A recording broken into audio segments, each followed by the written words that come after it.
Give me the meat, and give it to me raw. What's the matter? Take yourself a great big bite of meat. Taste the pleasure of the highest quality pork around.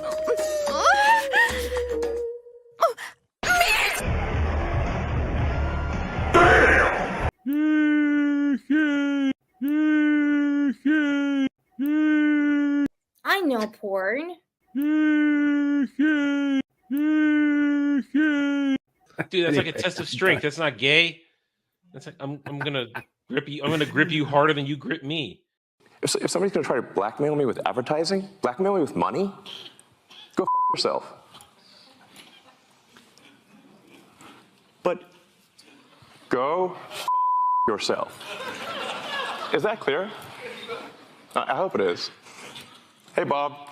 We want to enjoy what we're looking at. We don't want sores and fat whores. Liar! No. Let me be as clear as I can. Ain't no colors in Scandinavia. Game over, man. It's game over.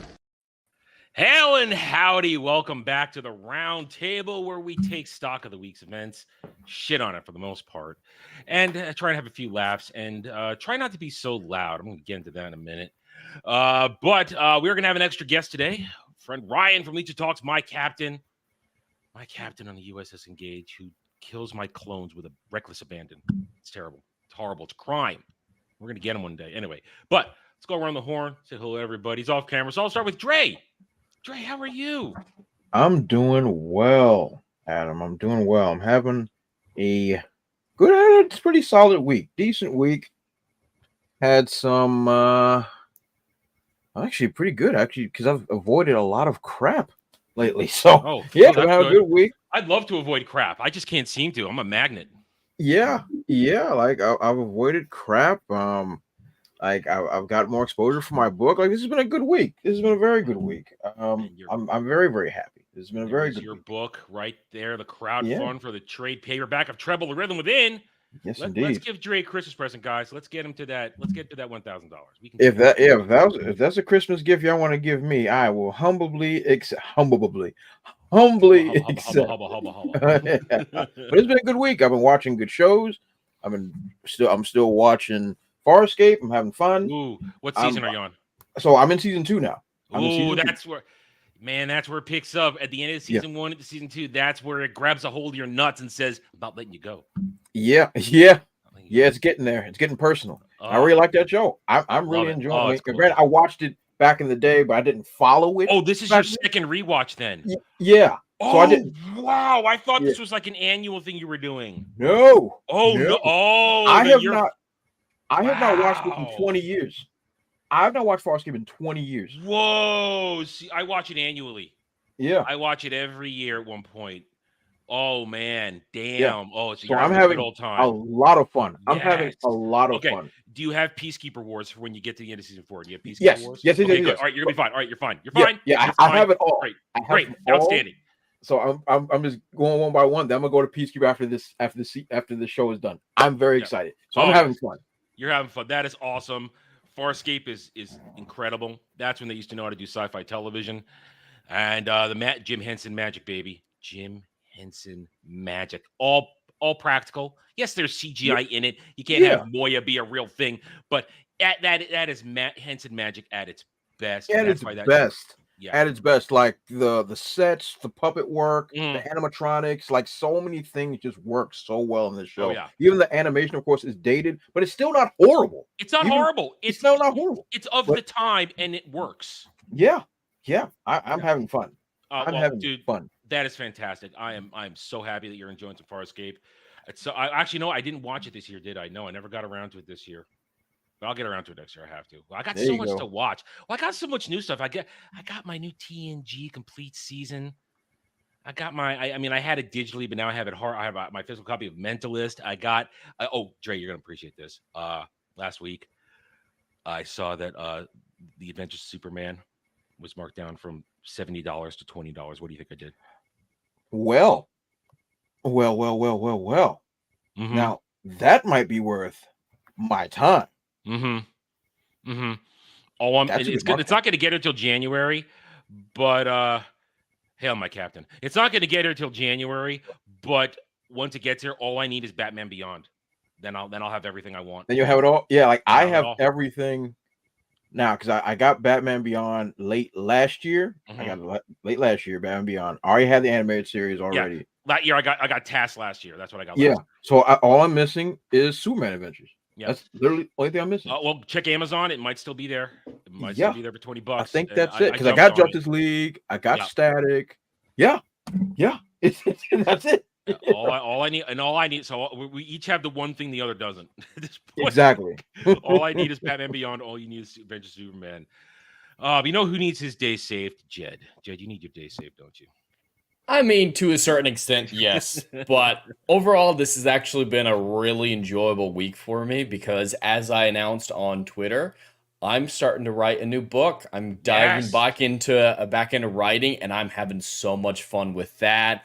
And I've also been reading for the first time in a very long time. Just started Murder on the Orient Express. It's been like my next book for like 6 years at this point, so I'm finally reading that.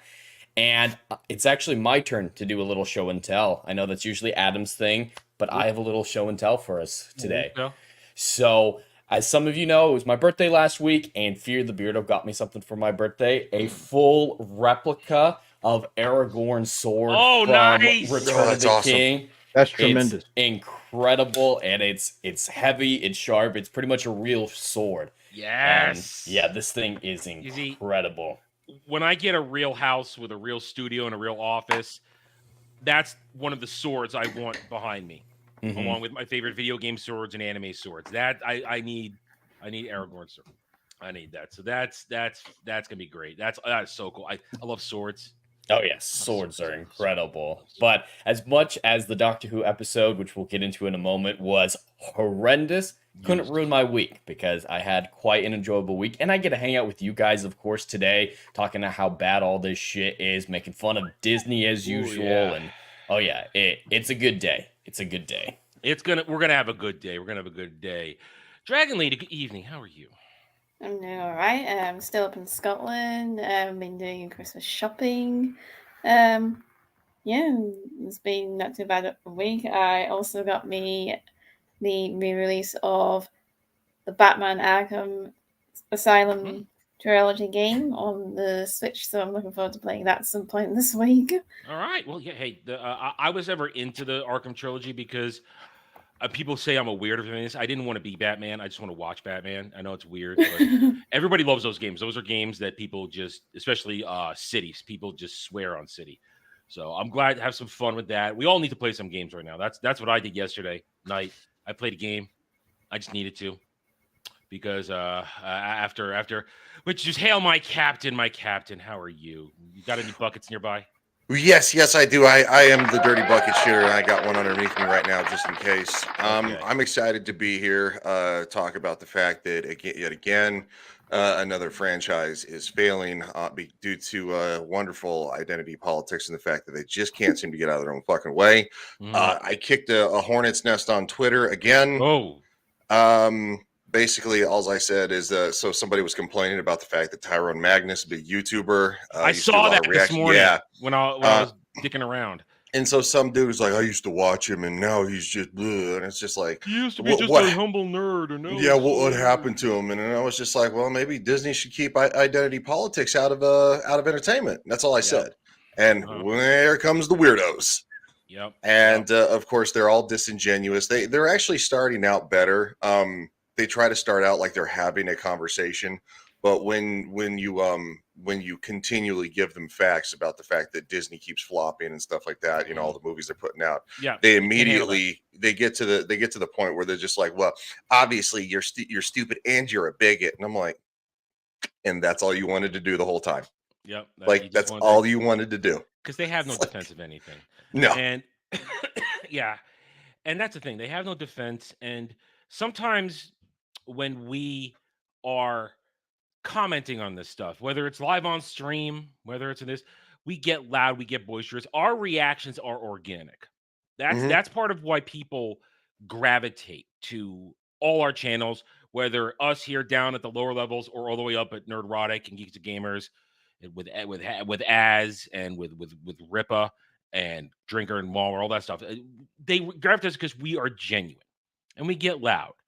And last week we got loud here with a troll who came in. We destroyed him, and we'll get to that in a bit. But yesterday, while we were suffering the end, the climax of the Doctor Who 60th, we got loud. I got loud, very loud. Well, no louder, I think, than usual. But somebody nearby called the cops on me. So I'm sure Jet managed to maybe edit that out, where suddenly I'm going like this, where I'm being told there's police at the door. Now these are partial noise canceling headphones, so I don't hear anything outside of what's going on in here.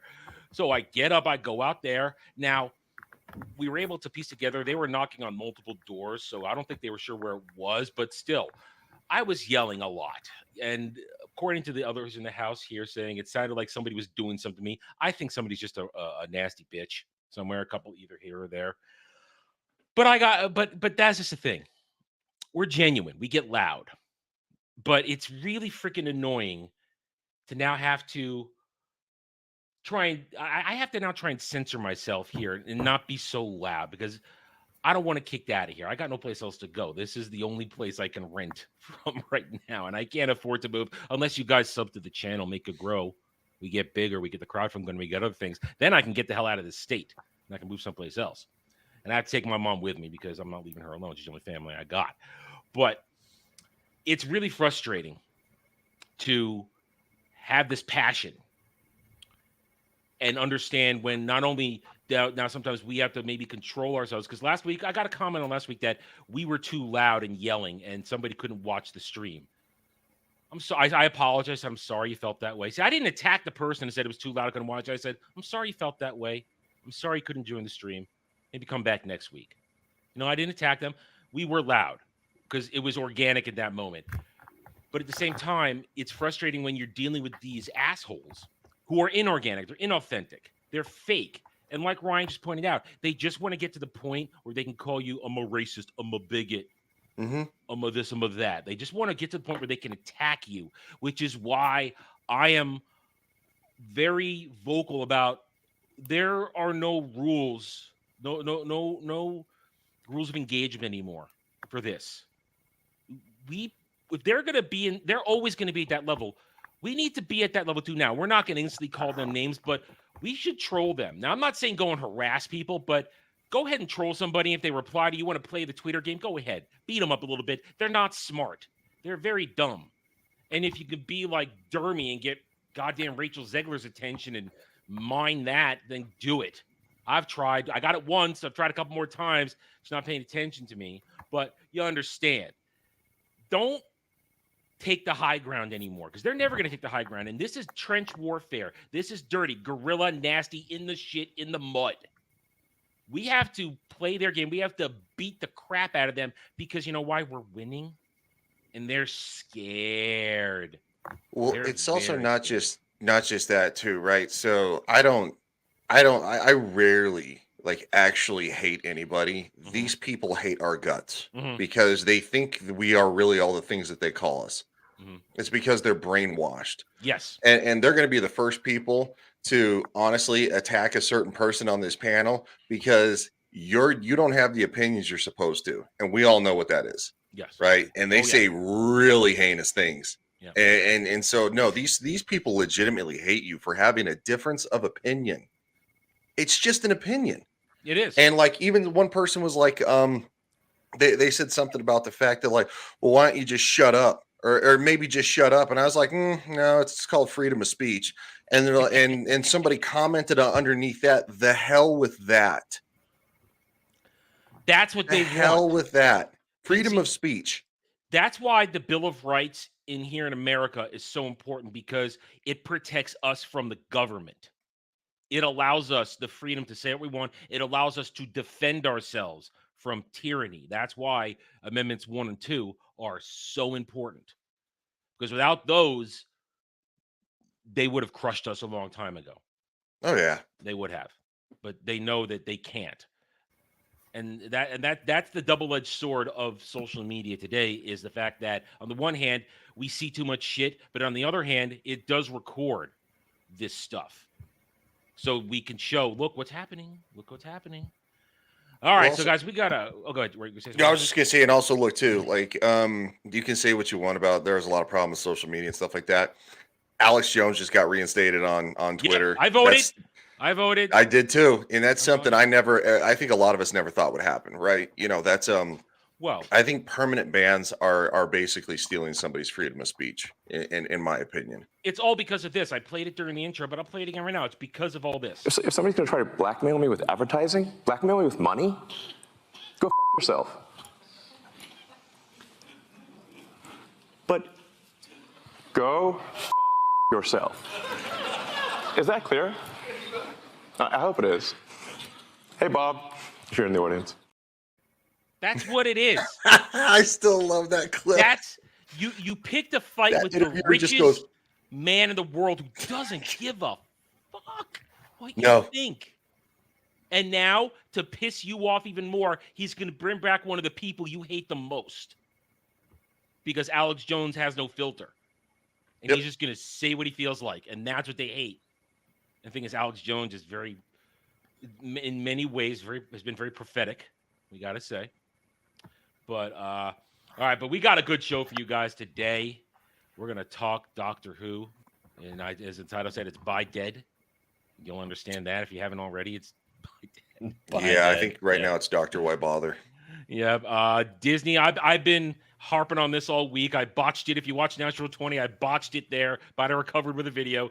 Disney's losing influence, and it's glorious. They're under fire from all sides, and I love it. It's great. An article I found on late on Friday on Ballbusters has now made the rounds. I saved it for today because we're going to talk about it. And then we all love to do this. The insufferable Rachel Zegler. Her rehab apology tour has begun. And it She's brilliantly the best. starts by pitting her across from another massive narcissist, Halle Bailey. Two narcissists talking at each other. We'll get into it. Before we get going, though, let's say hail and howdy to the chat. Hail the Goddess Legion. This is one of my mods, one of my regulars here to keep the peace and troll me because he lives for doing that. Hail to, let's go on down the list. Hail Hussein, how are you? Good afternoon, Kale. Haley Hoops, who hates Rachel Zegler probably more than I do, which is fun. And Halle Bailey hates her more than I do. Hail to you. Welcome. Hail Static and Jay Fraser 360 for 10 pounds. Jed, I read your reply and I'm happy you're considering a series of unfortunate events a watch. I recommend the Netflix series, excuse me, to the panel and the original 2004 film starring Jim Carrey. #RIP Doctor Who. Well, we will take those recommendations and thank you, Jay Fraser, for the 10 pounds. As always, your support is greatly appreciated. And hail to you, Carl Carlson. How are you? Yeah, freedom of speech is important.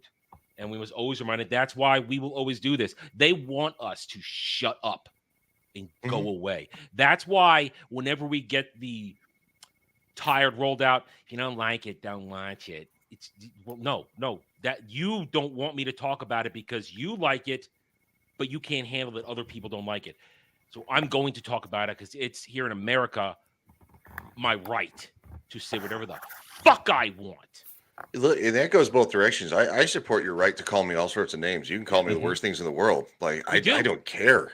And it's not going to hurt my feelings. I think it makes you disingenuous if you really believe these things without, getting to know somebody. But just because I say, oh, look, another Disney flop. And I think we talked about this just briefly.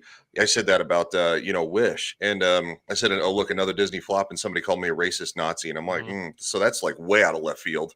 Yeah. Like, you went from point A to like V in no time flat. It's the download. They have no in between. It's just No, what the there's no download in between. tells them to say. And hail Alex Vang. Yes, Spider-Man 2 got no video game awards. If we have time, we will talk about the video game awards. It's kind of bottom on the list, but yeah, I'm fine with that.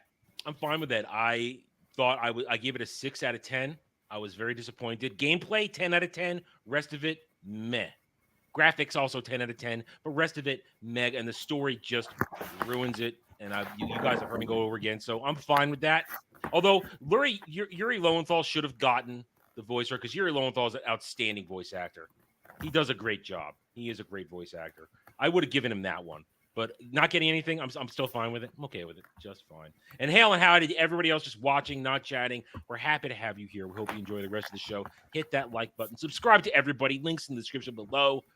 Let's get started. We're going right into it. Yesterday, we suffered.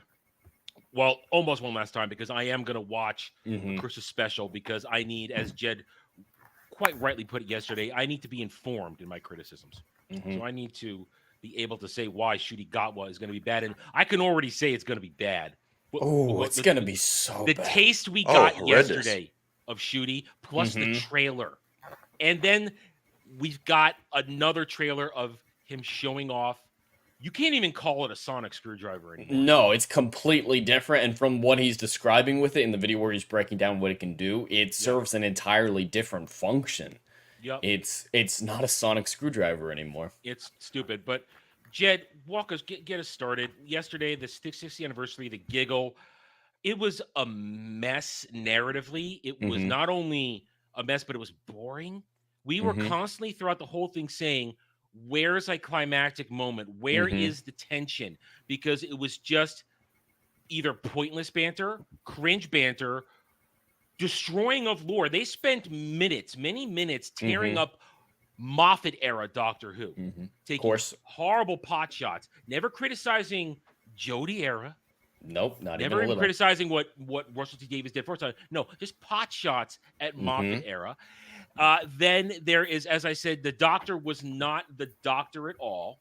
And then he literally, and I'm quoting everybody else because I wait, I said it myself while we were watching yesterday, so I feel free. I'm not borrowing this phrase. He gave birth to another Doctor out of his penis. They docked together for a moment. There was actual docking going on. I have that image ready for everyone on the panel. That's my image for the thumbnail tomorrow. Hang on. Yes. All right, hang on. Also, Ray hasn't seen this. Bring it up. Yeah, bring it up. Bring it up. While I'm bringing it up, Dre, would you be interested in the culmination of 60 whatever years? it is, I'm not interested. No, 60 years worth of history, setting up a reboot. This, I think this is episode can be compared to, this trilogy can be compared to Crisis on Infinite Earths. Okay. Not in a good way, though. Like, it's serving the same function. It's a universal reboot, is basically what it's... It's a full reboot, basically, is what this episode's serving. And the climactic conclusion to this Crisis on Infinite Earths is a dude going commando, as in no underwear, another dude not wearing pants, only wearing whitey tighties, and Neil Patrick Harris playing catch on a helicopter pad for 10 minutes. It's that bad. What's happening? That is the dramatic conclusion. This is what's happening right here. This is what's happening. Look at that. Look at that. I wasn't lying. I was not lying. And apparently inside every old white guy, there's a young gay black man. Well, yes.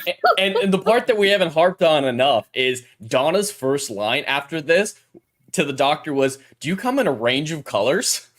I'm confused. I actually have the full video. If you want to watch it, we can leave the sound off. No, we won't get hit with the audio. Let me turn off the sound. Yeah. So, Dre, he gets shot by this massive laser. Let me see if I can get a shot of it. Come on. Oh, mind you, if it shows who aren't aware, wheelchair lady, she stands up for a lot of the episode. Wait, the girl in the wheelchair can walk? Yes. Well, she can at least stand. All right, I'm gonna refresh this. Okay. Okay. I know. So we're in this. We just don't care anymore. Well, they never. Well, no. Apparently, Charles D. Davies never cared. All right, so he's gonna get shot here. Yep. Is that Neil Patrick Harris? Yes, it is. He was in this episode. And he was as cringe as everything else. All right, and now, Dre, this laser in the previous scene had shot down a satellite from space. Okay. And it doesn't affect the building. It doesn't hurt anything else. It just goes through the Doctor and doesn't even leave a mark. It exploded a satellite in space. Yeah. Mm-hmm. It was wildly inconsistent. It just scorched the ground in a little bit before this. Broke that glass, you see. He's starting to regenerate. We can skip ahead a little bit. His old companion, his current companion. Okay. Pause for a second. So he's dead now. He's dying because the regeneration means the body Okay. has reached its limit, and it's how a Time Lord, because I'm not going to play their fucking timeless children bullshit. That's how a Time Lord saves themselves. They get X amount of regenerations, and they can basically That's how the every cell in faces their change. body. So the Doctor does die every time he changes his face. That is death. Okay, But so the laser goes through. He's now about to meet Jesus, but now he's about to become ascend to the next version. Every cell's reborn. He keeps his memories, but every cell is reborn, which is acceptable. That's not a problem. That's normal. Yeah. It's kind of weird that it happened this early in the episode, so we were already confused. But then because they had to shoehorn in a black man, no pants on. Of course. So yeah, they grab his arms. He's starting to regenerate, but then it stops all of a sudden, and we're like, "What? What the hell is happening?" Everyone's just to the pull apart. So he just asks each of them to pull. Hey, can you guys pull? Yeah, pull my finger. Yeah, basically. I'm gonna fart out a gay black. So man. they both start pulling on it. See, that's a fake picture of I'm farting out a gay black man. What is happening? And apparently, clothes. Did the arm turn black? Yes, it did. And they never explain how this happens or why this happens. And they're like, "Oh, by regeneration, supposed to be a myth, but I guess it totally just happened." There's docking. Yep, and they stay like this for a while, just connected. Of course. And I can pause it here. Just and the line, of course, is you're me. It's like, no, I'm me. I'm finally, holy me. Yeah. Which, as we talked about it yesterday, alludes to the fact that he is now the beautiful little black baby girl that was thrown off the cliff. Now she is free to be the beautiful gay black man with no pants on. Why does he have no pants? So they split the clothes. They split the amount of clothes. Yeah, now, they split. I didn't notice. Did David Tennant have shoes on? No, he did. No, he's barefoot. Okay. Yeah. Right. Now, however, the new Doctor did say that the universe is not binary. So there's that. Yeah. So like bi regeneration is possible because the universe is not binary. And prances around during this whole thing. Like Jed said, they play a game of catch to decide the fate of the universe. Really lame. So all I can say is that I think he needs to put some pants on. Well, he doesn't at all ever. The entire rest of the episode, even when they're back in the TARDIS, no pants. Every opportunity he has to put on pants, He is flaming. Okay, I have a question because once again, I don't know anything. So usually when the regeneration happens, the person's face is gone, like they're gone forever. But the new face is what takes over, right? Well, they reestablished you could choose an old face in the 50th anniversary. They reestablished. As far as like the person is concerned, that personality. The person's gone. Okay, so why is David Tennant still here? That's a good question that they never answer. Okay. Yeah. Now, Jed, another piece of news dropped last night. Yes. That ruins it. Doctor Who really is DED dead forever. Yes. So that by regeneration is dumb enough in and of itself, a major problem. Not Timeless Children bad, but Russell T Davies clarifies what happened and it makes it just as bad as the Timeless Children. He said the entire timeline by regenerated. So every previous Doctor at the moment of regeneration also by regenerated, splitting it off into a multiverse of Doctors that are limitless. No Doctor ever dies now, and every triumphant moment of the Doctor sacrificing himself or dying for a cause or anything like that, completely undone. There's no such thing as a sad ending in this universe now. It's basically everybody's happy now. Isn't it so nice and great? And he called it a Doctorverse, or as the show is now called, a Hooniverse, with all the spin-offs and whatnot falling underneath that. But that undoes everything. It doesn't. Sorry, Jay. Sorry. But it doesn't even make sense because multiple Doctors regenerated because of old age. William Hartnell and John Hurt and Matt Smith all regenerated because they were old men. So if a bi-regeneration happens and Patrick Troughton pops out of William Hartnell, what happens to William Hartnell? He's old and he's still too old. So he's going to bi-regenerate again, then bi-regenerate again, then bi-regenerate again. Well, and William Hartnell, then it's just going to be infinite amount of Patrick Troughton's and William Hartnell's filling up the entire universe because they can't stop by regenerating. Same with John Hurt, Christopher Eccleston, and Matt Smith and Peter Capaldi. It doesn't make sense, and they do not explain it. Just everybody undid it. Suddenly everybody has a TARDIS. I mean, now TARDIS stands for a particular thing. It's a type of Time Lord ship, but we call it the TARDIS because this particular TARDIS is broken. It's special. It does weird things, and it shows the Doctor.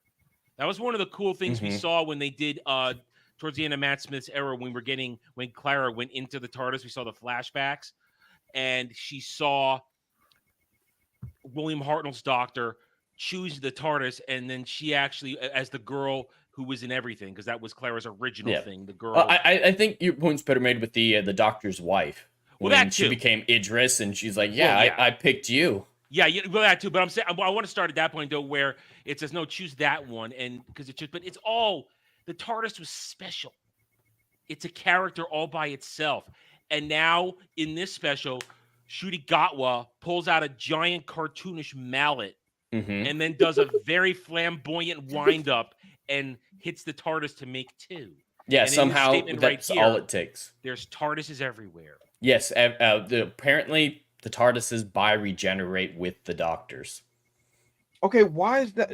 Okay, is bi-regeneration something they just came up with yesterday? Yes, this episode is the first time it's ever been mentioned. Pulled it out of Ncuti Gatwa's ass. Okay, all right. So now the Doctors are going to be reproducing asexually. Is that what it's going to be? Effectively. I don't see. Okay, look. I remember when I was a kid, I was never into Doctor Who just because it just wasn't my thing. It was British television. It didn't really appeal to me. I had family members that were into it, but for me, it just didn't appeal. I can imagine young 5-year-old Dre many, many years ago taking a look at this now and vomiting all over himself just by looking at this. I wasn't into Doctor Who because it just didn't appeal to me. I understood the fandom. I've always respected the fandom, and I always appreciated Doctor Who fans. This is an abomination sent by the He-Devil. I don't know what the heck this is supposed to be. So now the regeneration is asexual. We got a gay Doctor, which I'm pretty sure is going to be having crazy. Jed, get the trailer. Oh, I've got it. There's more. All right. There's more. No. Right. Now let's watch. Show the trailer. But all right. So this is. There it is. This you is. Can turn it out. Zoom in on that. No, everybody has to see it. This is our first look. He's in it. Yes. That's the first look we have of him. So yeah, apparently after all that happening, the first thing Ncuti Gatwa wants to go do is dance in a club, and Ruby. Ruby. I can't remember her last name, but Ruby is there. Or something like that. I don't know. Yeah, it's something weird. Ruby's there, his new companion, that blonde chick's his new companion going for it, and just sees him dancing and is immediately attracted to him. And according to the actress, their chemistry is going to be like two schoolgirls gossiping. That's going to be their dynamic. That doesn't make any sense. And according to what some people have said, this is a recreation of how RTD met his husband by locking eyes across a club. Come on. Just come on. But there's not much else to care about. There's goblins now. Singing goblins. Yes, singing goblins. It's a musical episode. But RTD has said that in this reboot that he's doing, starting with Ncuti Gatwa, they're starting with Series 1. They're restarting the calendar, and I wouldn't be surprised if they call him the First Doctor now. They're changing it from a sci-fi show to a fantasy show. That's why we're getting goblins and stuff like that. This is a fantasy show now, not a sci-fi show. And during it, I spotted it's not it yesterday. the same show, so whatever. I spotted it yesterday, and I totally flipping called it. And I was completely right that we got a glimpse of the sonic screwdriver, because every Doctor has their own unique sonic screwdriver. Even Dr. Jodie Karen had one. And now here's what it is now. We can listen to this one because it's got no copyright stuff in it. What is that? There it is. I've got a close-up on the pictures if you want. I'm going to... Wait, quick question. What's a screwdriver? The sonic screwdriver, Jed, you can explain this better than I can. So the sonic screwdriver is one of his primary tools introduced in the 70s during the Third Doctor's run primarily. It's exactly what it sounds like. It was primarily used for opening doors. That was like its best function, but it used the sound waves to basically function as a screwdriver. As time went on, it was able to do more things and more things. It kind of drifted into magic wand territory, but it went too far. And David Tennant's screwdriver, apparently, this recent one from these specials can apparently create holograms now and create force fields. There's no basis for that. But a normal sonic screwdriver doesn't look anything like this. I'm bringing up an image. A pen of sorts. So essentially, it's like a utility belt if it was Batman. Basically. So here's an image of one if you want to pull this up. This is what the 11th Doctor sonic screwdriver looked like. Sexy. And this is Peter Capaldi's. They've all been very consistent. And this is one of the first ones from Classic Who. Yeah, they're simple, straightforward, usually of that shape and size. But this one is entirely different. We have that jump looks like the remote from Click. That's exactly what it looks like. And somebody compared that on Twitter, and that's what I thought when I saw it. Yes. All right. I'm in this video, he has some really interesting comments about it, about that inscription on it. We got to put on the sound for the inscription. Scrapes and has lots of useful nooks and crannies to it. My favorite thing about the Sonic is this message that is written in Gallifreyan symbols, and it is a Rwandan proverb. What? What's he talking about? Those circles, and see that big gold circle in the center, and those symbols on it. Those symbols are Gallifreyan text. It's the language of the Time Lords, but it translates into a Rwandan parable that he's going to say in a second here. Got it. Translates to the sharpness of the tongue defeats the sharpness of the warrior. You hold. Yeah, we know how he's going to use his tongue on other warriors. We know how that's going to work. Oh no. Yeah. Oh no. Oh, did I just say something off color? Oh no, I did. Yeah, I don't care. Don't care. You also missed the part where he called David Tennant. He called him love, and he called him child, honey. Yeah, honey. He's basically kind of like love, and it's like, wait, what?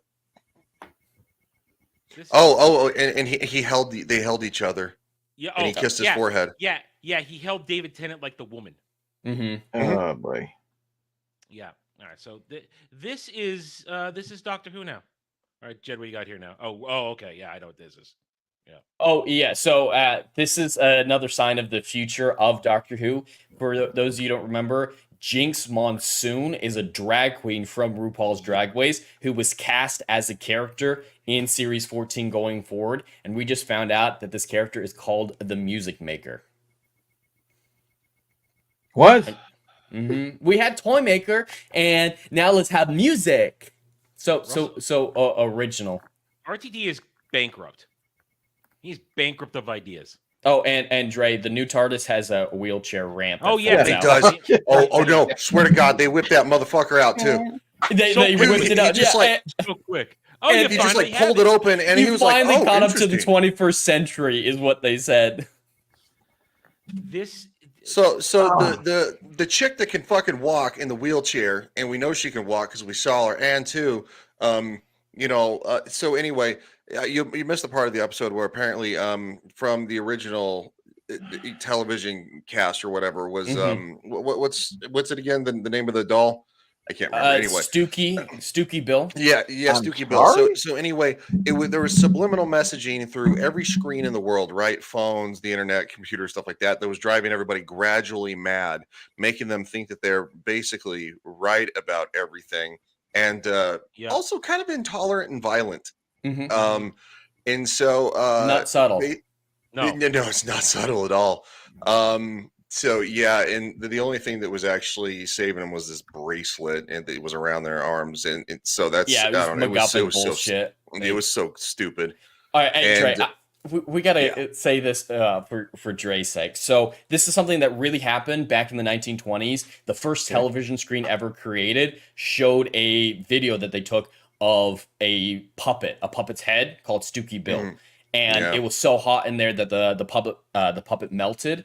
But for some reason, in this first ever video recording that didn't have audio, Nope. the toy maker somehow inserted his giggle into the footage, and somehow that made every single screen created, television screen, tablet screen, phone screen, any screen ever created after that, to have that video of Dookie Bill in the background of it, and that giggle in all screens across the world. And when the final satellite launches in the giggle that allows internet access around the planet, like highest mountain to the lowest oceans, everywhere on Earth has internet now, that activates the giggle in humanity's head and makes them think they're right all the time. That's the plot of the episode. That's the threat. What? Who? Oh boy. Yeah. Imagine watching it. I'm just flabbergasted. Your explanation alone, Jed, would be enough for me to want to just, rub my body in like butter and tar and feather myself and just throw myself to the wolves, because I everything you just said is nonsense. Yes. And once again, I have to quantify. I don't know Doctor Who. I'm not into Doctor Who, but that sounds like garbage to me. That sounds like absolute It is. garbage to me. That doesn't sound like fun. That just sounds like nonsense. That sounds like a freaking like a bad episode of like The Big Comfy Couch. I don't know what the heck that is. It's all nonsense. It goes in one ear out the other. I see the wheelchair girl that can walk. I just She can walk, but she can Well, stand. and they made fun of people for pointing out that she can stand. Yeah. So the leader lady is showing the doctor how the giggle in the head works, takes off a protective armband, and immediately goes like, "I've seen you walk. I know you can walk," yelling at her. Yeah. Anyway, and Eduardo Garza for 100 Mexican pesos. That is a Mexican peso, right?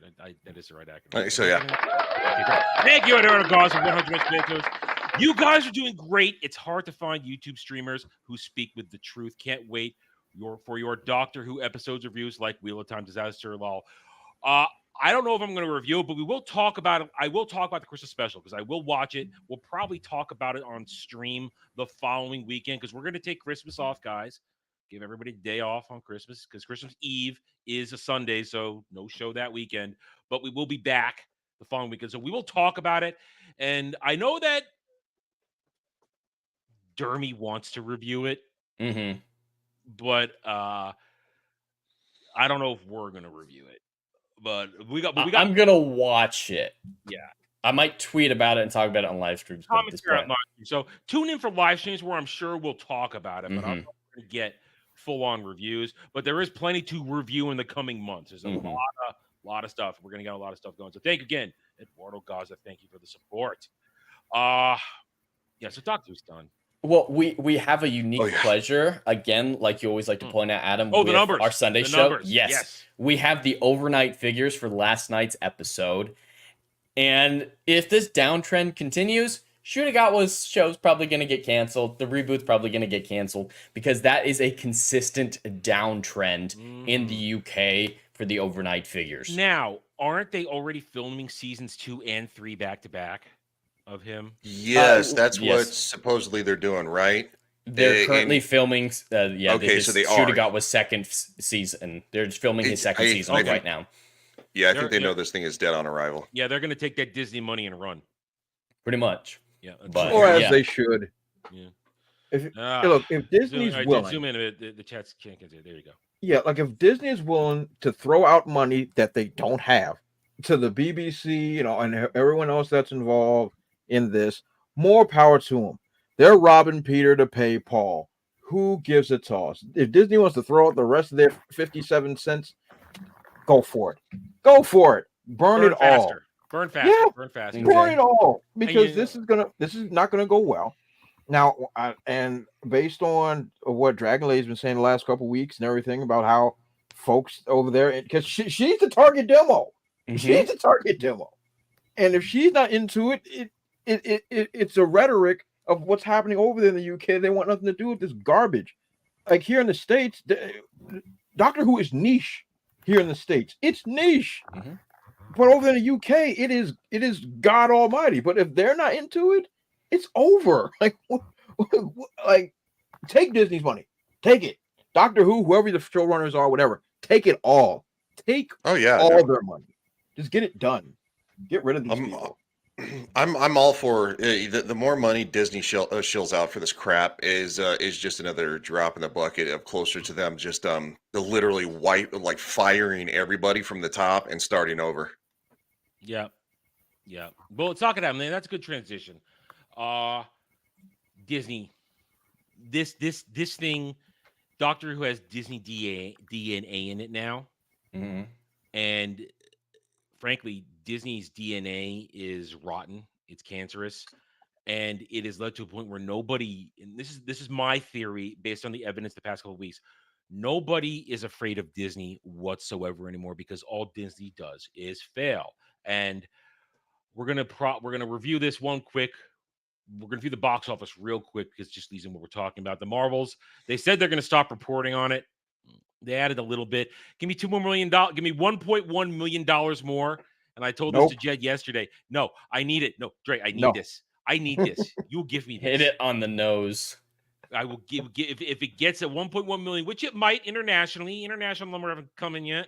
It might get it because then you're gonna get from me. I'm gonna go back into my history for the past several months. I'm just gonna make one video of every time I said 200 to 250, 200. I'm just gonna make a video of that. That's all I'm gonna do. Just go, I was right. Maybe I might even do a razor fist. Fuck you, I was right. Fuck you, I was right. I might even do that because it's basically there. It's basically there. But it's not there. It is there. Shut up. Don't take this away from me. Not there. Don't take this away from me. It's close. It's close enough. But the Marvels was a failure. It was a massive failure. The hordes of stands online can pretend all they want. They can talk about how it was done dirty by not enough marketing, by all the racist trolls, all the misogynists. They can pretend all they want. This movie was never going to do well because nobody ever asked for it. Nobody wanted it. Just like nobody asked for Wish. Jed, last week we were told definitively that Wish was going to make $500 million. We were. Who the devil got that? That moron we had last week. Do you remember? Oh. Yeah. See, Drake protects himself. He just erases this shit from his mind. It made it over 100 million in its third week. Isn't that amazing? Yeah, let's see what it made this week. It made What a whole piece whopping of shit. $5.3 million in its third week. It's fantastic. On its $200 million budget means it needs $500 million to break even. I can get there. Go ahead, Ryan. I was just gonna say I had somebody argue with me too that Elemental made money. So the budget was 200 million. The marketing budget was over $100 million. The theaters around the world take about half. And they're like, oh, so it made $497 million. So it probably made about, it only needed $450 million to break even. I was like, nope. No. It needed 500 to break even. If the theaters get half, you cut 495 million in half. That's only 247 million. Based on if we lowball the marketing budget at only 100 million instead of 100 million plus, probably more likely 150, you would have had to made 300 million to break even. You are only getting a profit because the theaters take half of $247 million. Like, this is not hard. I hate these people. I spent a while constantly trolling every time somebody said, Elemental has legs. Look, it's made this much. And I would always say it has not even hit break even yet because it never hit break even. Elemental made no money. It may have grown some legs, but it made no money. It wasn't a flop, but it was a failure. Well, Adam, do you remember the troll we got several months ago who said theaters take 1, maybe 5% of the box office? Yeah. And when we, just like this guy the last week, pull up proof, I don't accept that proof. No. And Reddit is apparently more reliable than the numbers, according to the guy last week. Yeah, we didn't mention that last week. But when we went off the air, we did a little research we went back and looked at the chat. A very special ed short bus riding person who was here last week cited Reddit as a source. That's more reliable than the numbers. Than this right here, which gives us, look at this.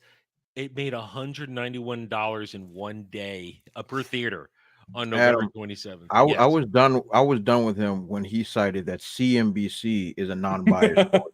Yeah. That was enough for me. I couldn't believe what I heard. But Yep. but to your point here, these films aren't making money. These films No. are losing hundreds of millions of dollars, while Godzilla's making money because Yes. that movie's great. Godzilla. It's making money. I was corrected by I don't know if she's in the chat today, by Ariel Ballet, one of our frequent members in the chat. She corrected me, or she let me know that it had made X amount of money. And we were, I think it was Wednesday, we were live on stream, and I said, oh, wait, it broke even Wednesday night when it hit exactly $37 million. That was the break even point for Godzilla. And now Godzilla is in profit.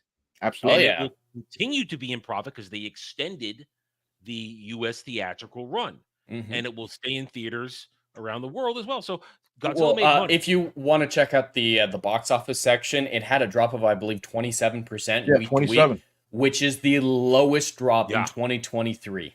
Yep. Yeah. And they added theaters too, didn't they? They've Yeah. added theaters now.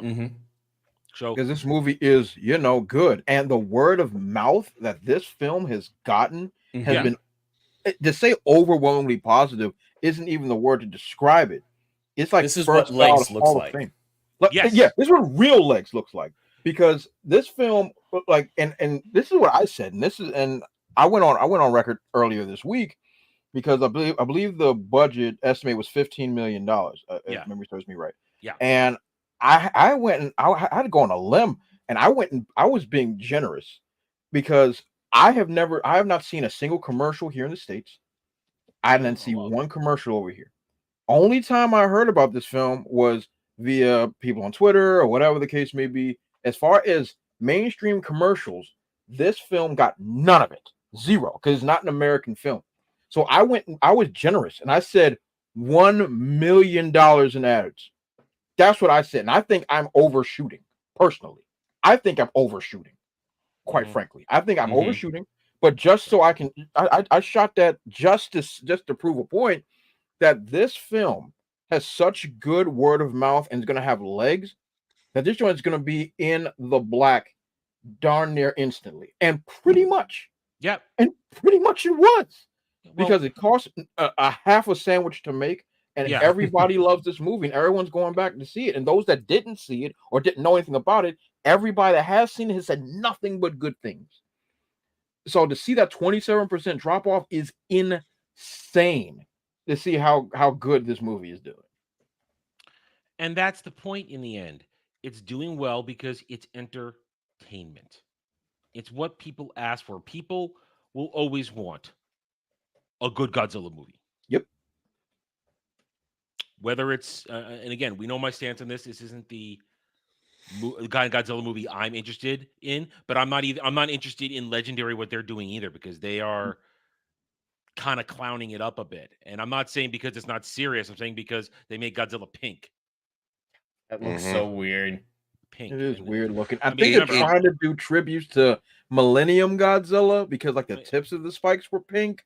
I don't know. That's what I think they're going for. I don't buy that. I think well, that's the only thing I can assume.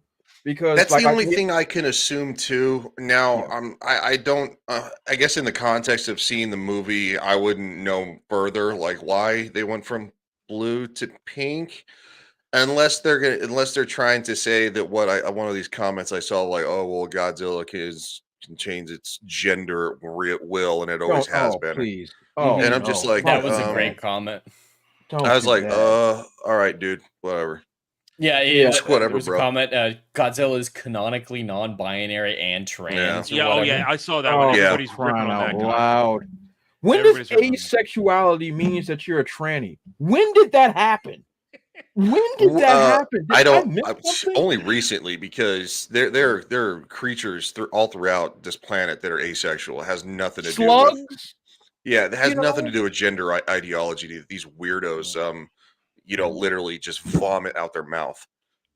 Like, I think what the are guy these that people said it talking too. about? He said something about his name on Twitter is like "make way for gay supremacy" or something like that, and I'm like.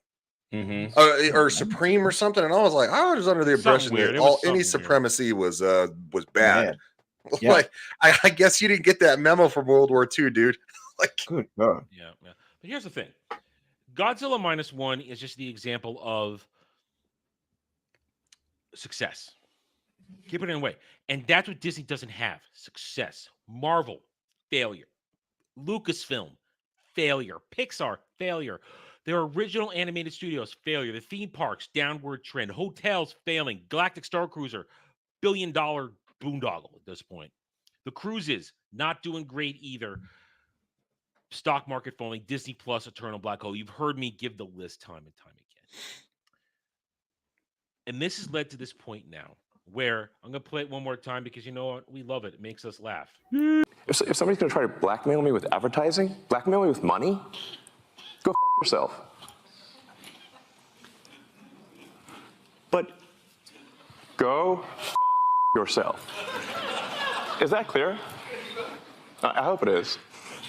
Hey, Bob, if you're in the audience. Fucking right, dude. Fucking right. It's always the moderator that gets me. The moderator's hilarious. Oh, Like, because because he's one of the shills, man. He's just one of those people. He's just like, oh my God, I can't believe you said that. It's like he doesn't agree with us. This is the second moment because remember, let's get in the Wayback Machine a month or so ago. The Variety MCU article that pulled the curtain back. This was the first moment where people were given permission to say, Disney, go F yourself.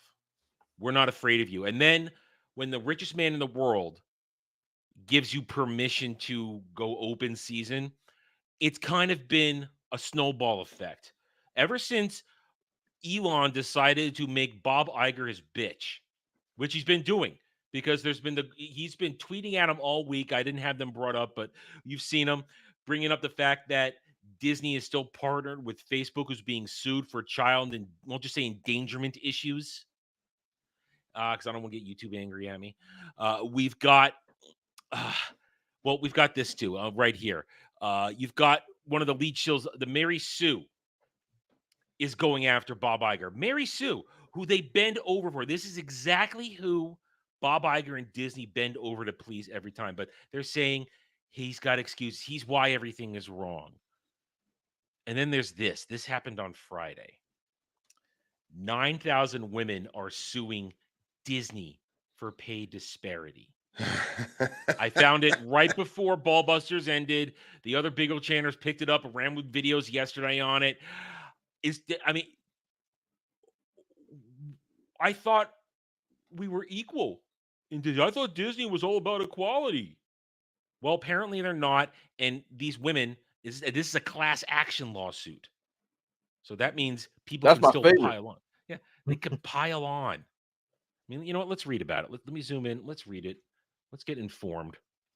A judge on Friday certified a class action lawsuit that alleges that Disney paid 9,000 women less than their male counterparts. The suit is the largest ever certified under California's Equal Pay Act, which makes it illegal for workers to be paid less substantially similar work based on their gender. Lori Andrus, the plaintiff's attorney, applauded the ruling outside the courtroom in downtown LA. Disney has been gaslighting these women for years. They love their jobs, they love the brand, but they want to be respected and treated the way they should be in the workplace. Disney expressed disappointment in a written statement. We are disappointed with the court's ruling as the Equal Pay Act claims are considering our options. Blah, blah, blah, blah. This shows you to me. Now, once upon a time, you don't do this, Disney, because they will crush you. Because they had money, they had power, they had influence. You don't do this because then when you lose, there's retaliation. Guys, this screams to me no fear. No fear is the bare minimum of this. And I'm glad you read this article. Because right when that Jones said the state of California, a light bulb went off in my head. Because the state of California, it's funny, me and my wife were just talking about this.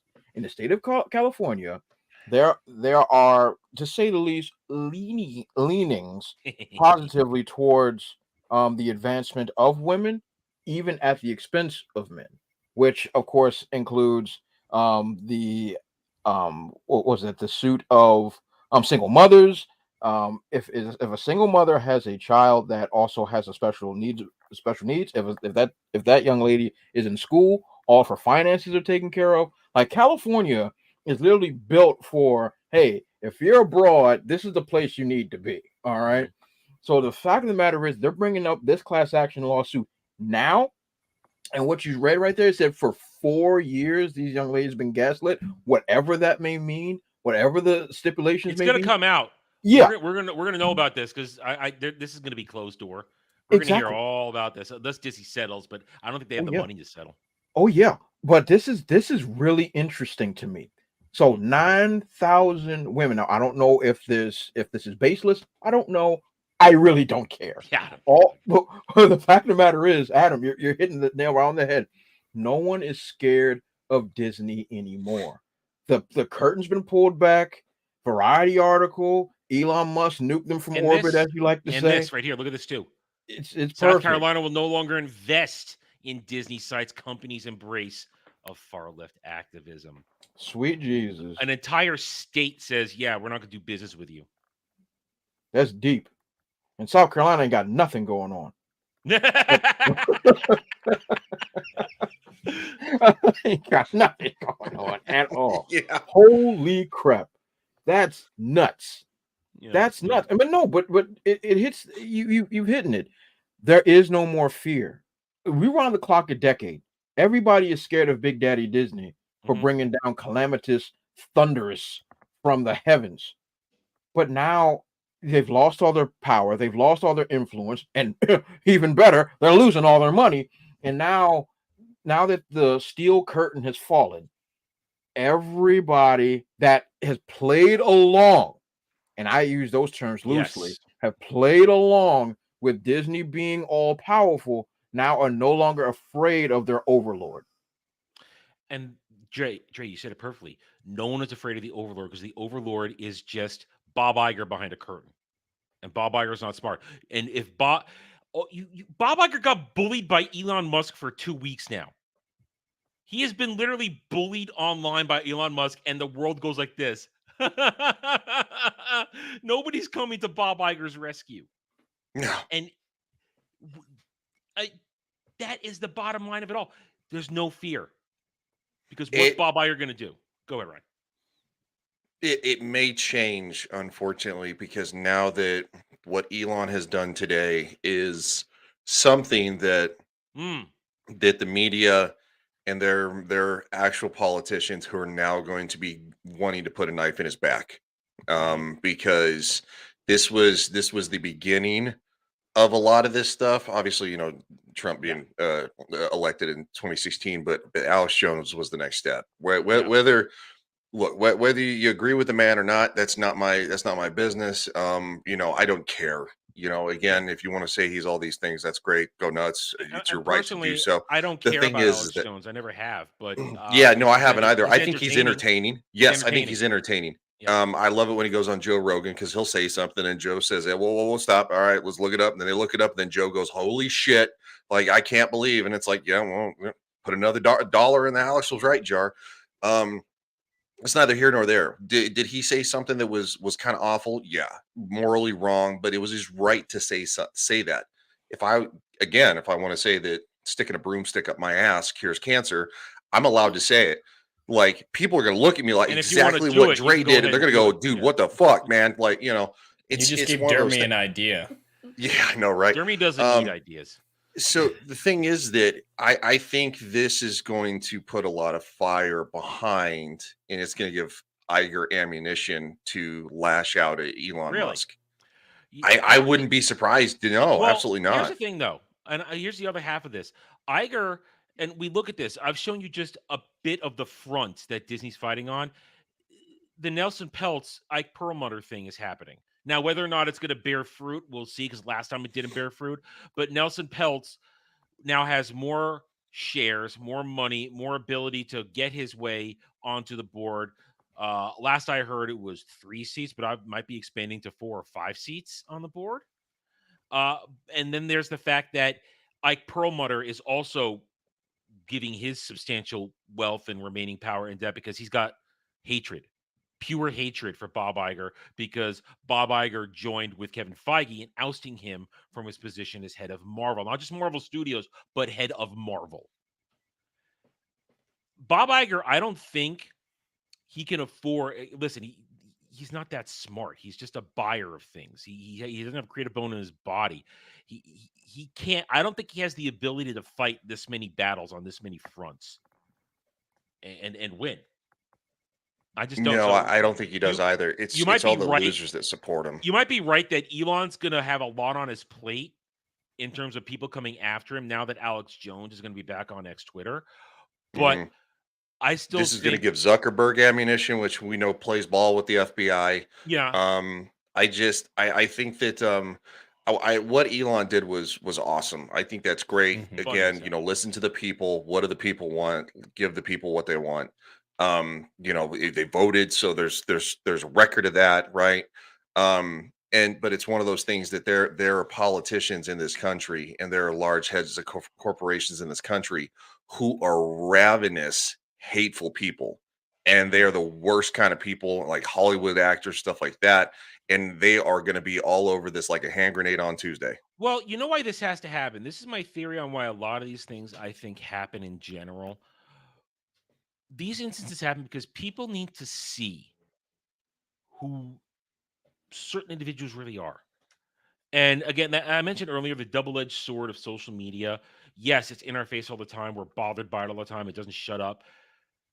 However, once somebody says something, the world sees it. And you can't crawl back under the rock you came from. You can't go back into the shadow and pretend you didn't do it. Now, am I talking about let's all do cancellation? No, I'm just saying have accountability. It's what I talked about on Wednesday on After 20, accountability. The reason Bob Iger and Disney are failing is because they haven't been accountable for anything for so long. And even when they get caught with a flop after flop after flop with losing all this money, losing billions of dollars between all across the board, we'll just lump it all together. Billions of dollars have been lost in the past couple of years at Disney. What was Bob Iger's first instinct last week? Blame other people. Blame everything, even the coup, which hasn't been a factor in the box office for a couple years. Yeah, you can't have billion-dollar movies in these years if COVID was still a factor. You can't. No, Spider-Man 2 cannot exist if what he said makes sense. Yeah, I remember going back to the theater in Florida after they kind of lifted a lot of the stuff, right? Because we only did it for like a couple 3 months, right, depending on where you were, until obviously Ron DeSantis stepped in. Whether you like the guy or not, I think he's a good governor. He has some flaws, absolutely. I remember going back to the theater, and you could say, and as soon as people could go back to the theaters, there were people going back to the theaters. Now there are people that were never ever going to go back to the theaters again. But then you had Spider-Man No Way Home, right? And and then you had Top Gun Maverick, and all of a sudden it's like, no, you don't get to pull this bullshit of the COVID anymore, because quite frankly, Spider-Man No Way Home, the theaters were packed for Tobey Maguire and Andrew Garfield, and the theaters were packed for Top Gun Maverick. Look, Top Gun's a cult classic, but it's only for a certain audience, right? And it's 30 years old, 35 years old. There. I got my look, it's one of the reasons I joined the military. I love it. But you can't say that Top Gun Maverick made a $1.5 billion because because everybody's afraid of COVID. That's crap. Well, it was made for an audience, and that's another point. I brought this up on Wednesday. We read this article, but I'll just bring it up for you guys, and I'll give you the gist of it. They are again. Here's again the no fear of Bob Iger, the no fear of Disney, but lack of accountability, but also the fact that even the shills, when they're going after Bob Iger and Disney, they still haven't learned the lesson. They want to claim that Disney's failures are not because of messaging or we're basic. But CEO Bob Iger gave the strong opinion about movies and messages. However, 2023 box office perfectly highlights Iger is wrong. They go on to say here that Barbie and Oppenheimer were great because they had messages in them. No. Barbie was successful because, as Dre pointed out when we were covering this over and over again, one of the most remarkable marketing campaigns in history. Yes. And they made it for a very specific audience that the women came out and went over and over again, when in groups had parties. And I've look, on rarely top of that seen too, anything like that. And their See, kidnapped husbands. Let's not forget those Yeah. heroes like One of you- myself. and on top of that too, Drawn by my ankles. I think we could probably all agree. Anybody who's seen the movie, it's like 3 or 4 different movies are happening, right? Mm. I think the now it ended a certain way. Now there is a section in there though when Barbie physically meets the spirit of Ruth Handler, and the speech that Ruth gives is What? not. You don't remember? Did you see the movie? I haven't seen the movie, and okay. and I've heard a lot about it, but I've never heard this. I've Yeah, never well, heard about any ghosts. Look, I review stuff. I don't know what to tell you. What you No. I get it. I'm just saying. I've watched a lot of people reviewing this, but I've never heard about this scene. So Barbie meets the spirit of Ruth Handler before she becomes a real person. You know. And so Ruth makes this thing, and she says, "Look, she's like, the reason I created Barbie is because people need an escape. It's the reason that people created misogyny, or Barbie was created, is because people are looking for an escape from real life.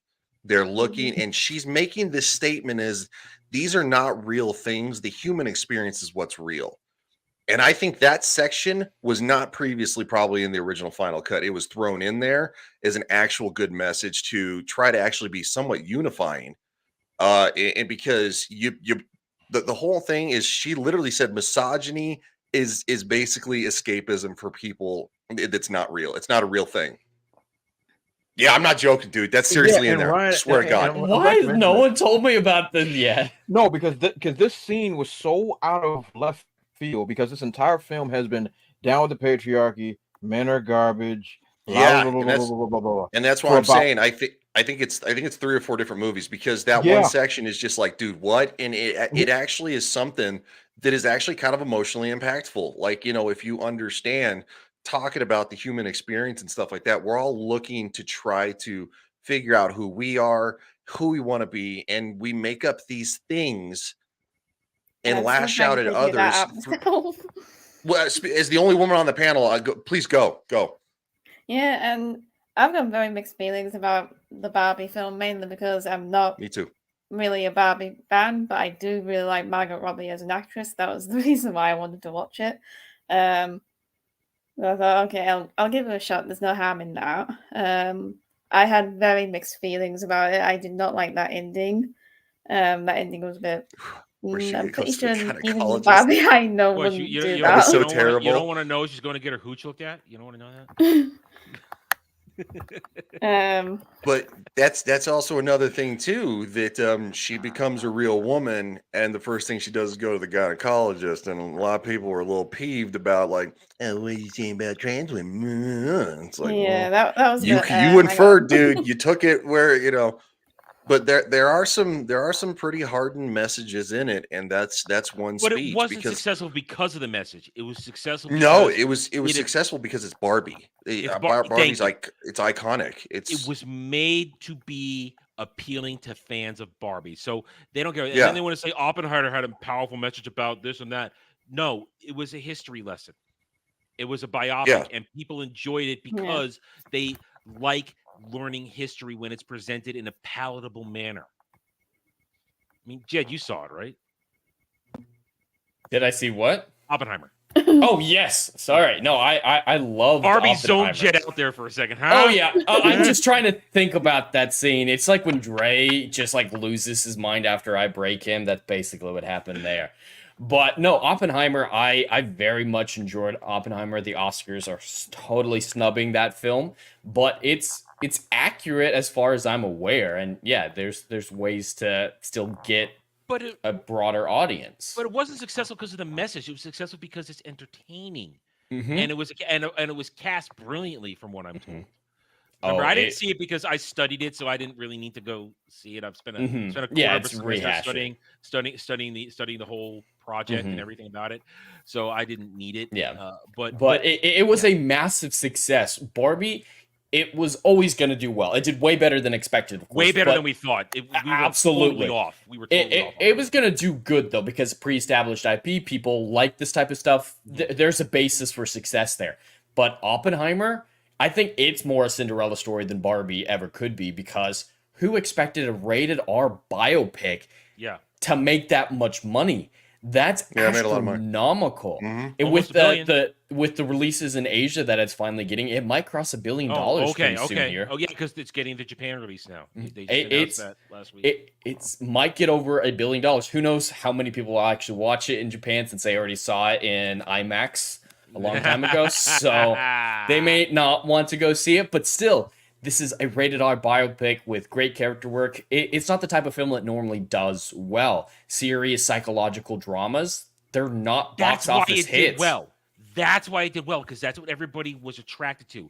Not some message about bomb bad or communism bad. No, an entertaining look at a man's life as he's dealing with one of the most pivotal points in world history.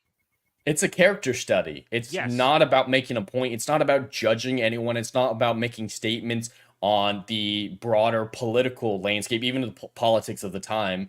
It was just, hey, it would kind of mess up your brain if you created the most devastating weapon in human history. We can all kind of relate to that.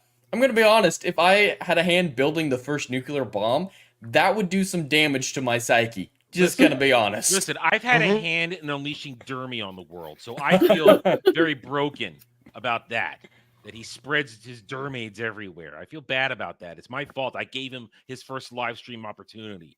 I have to deal with that every day, and it's taken a lot of psychological trauma on me. So I understand. You doom the world, Adam.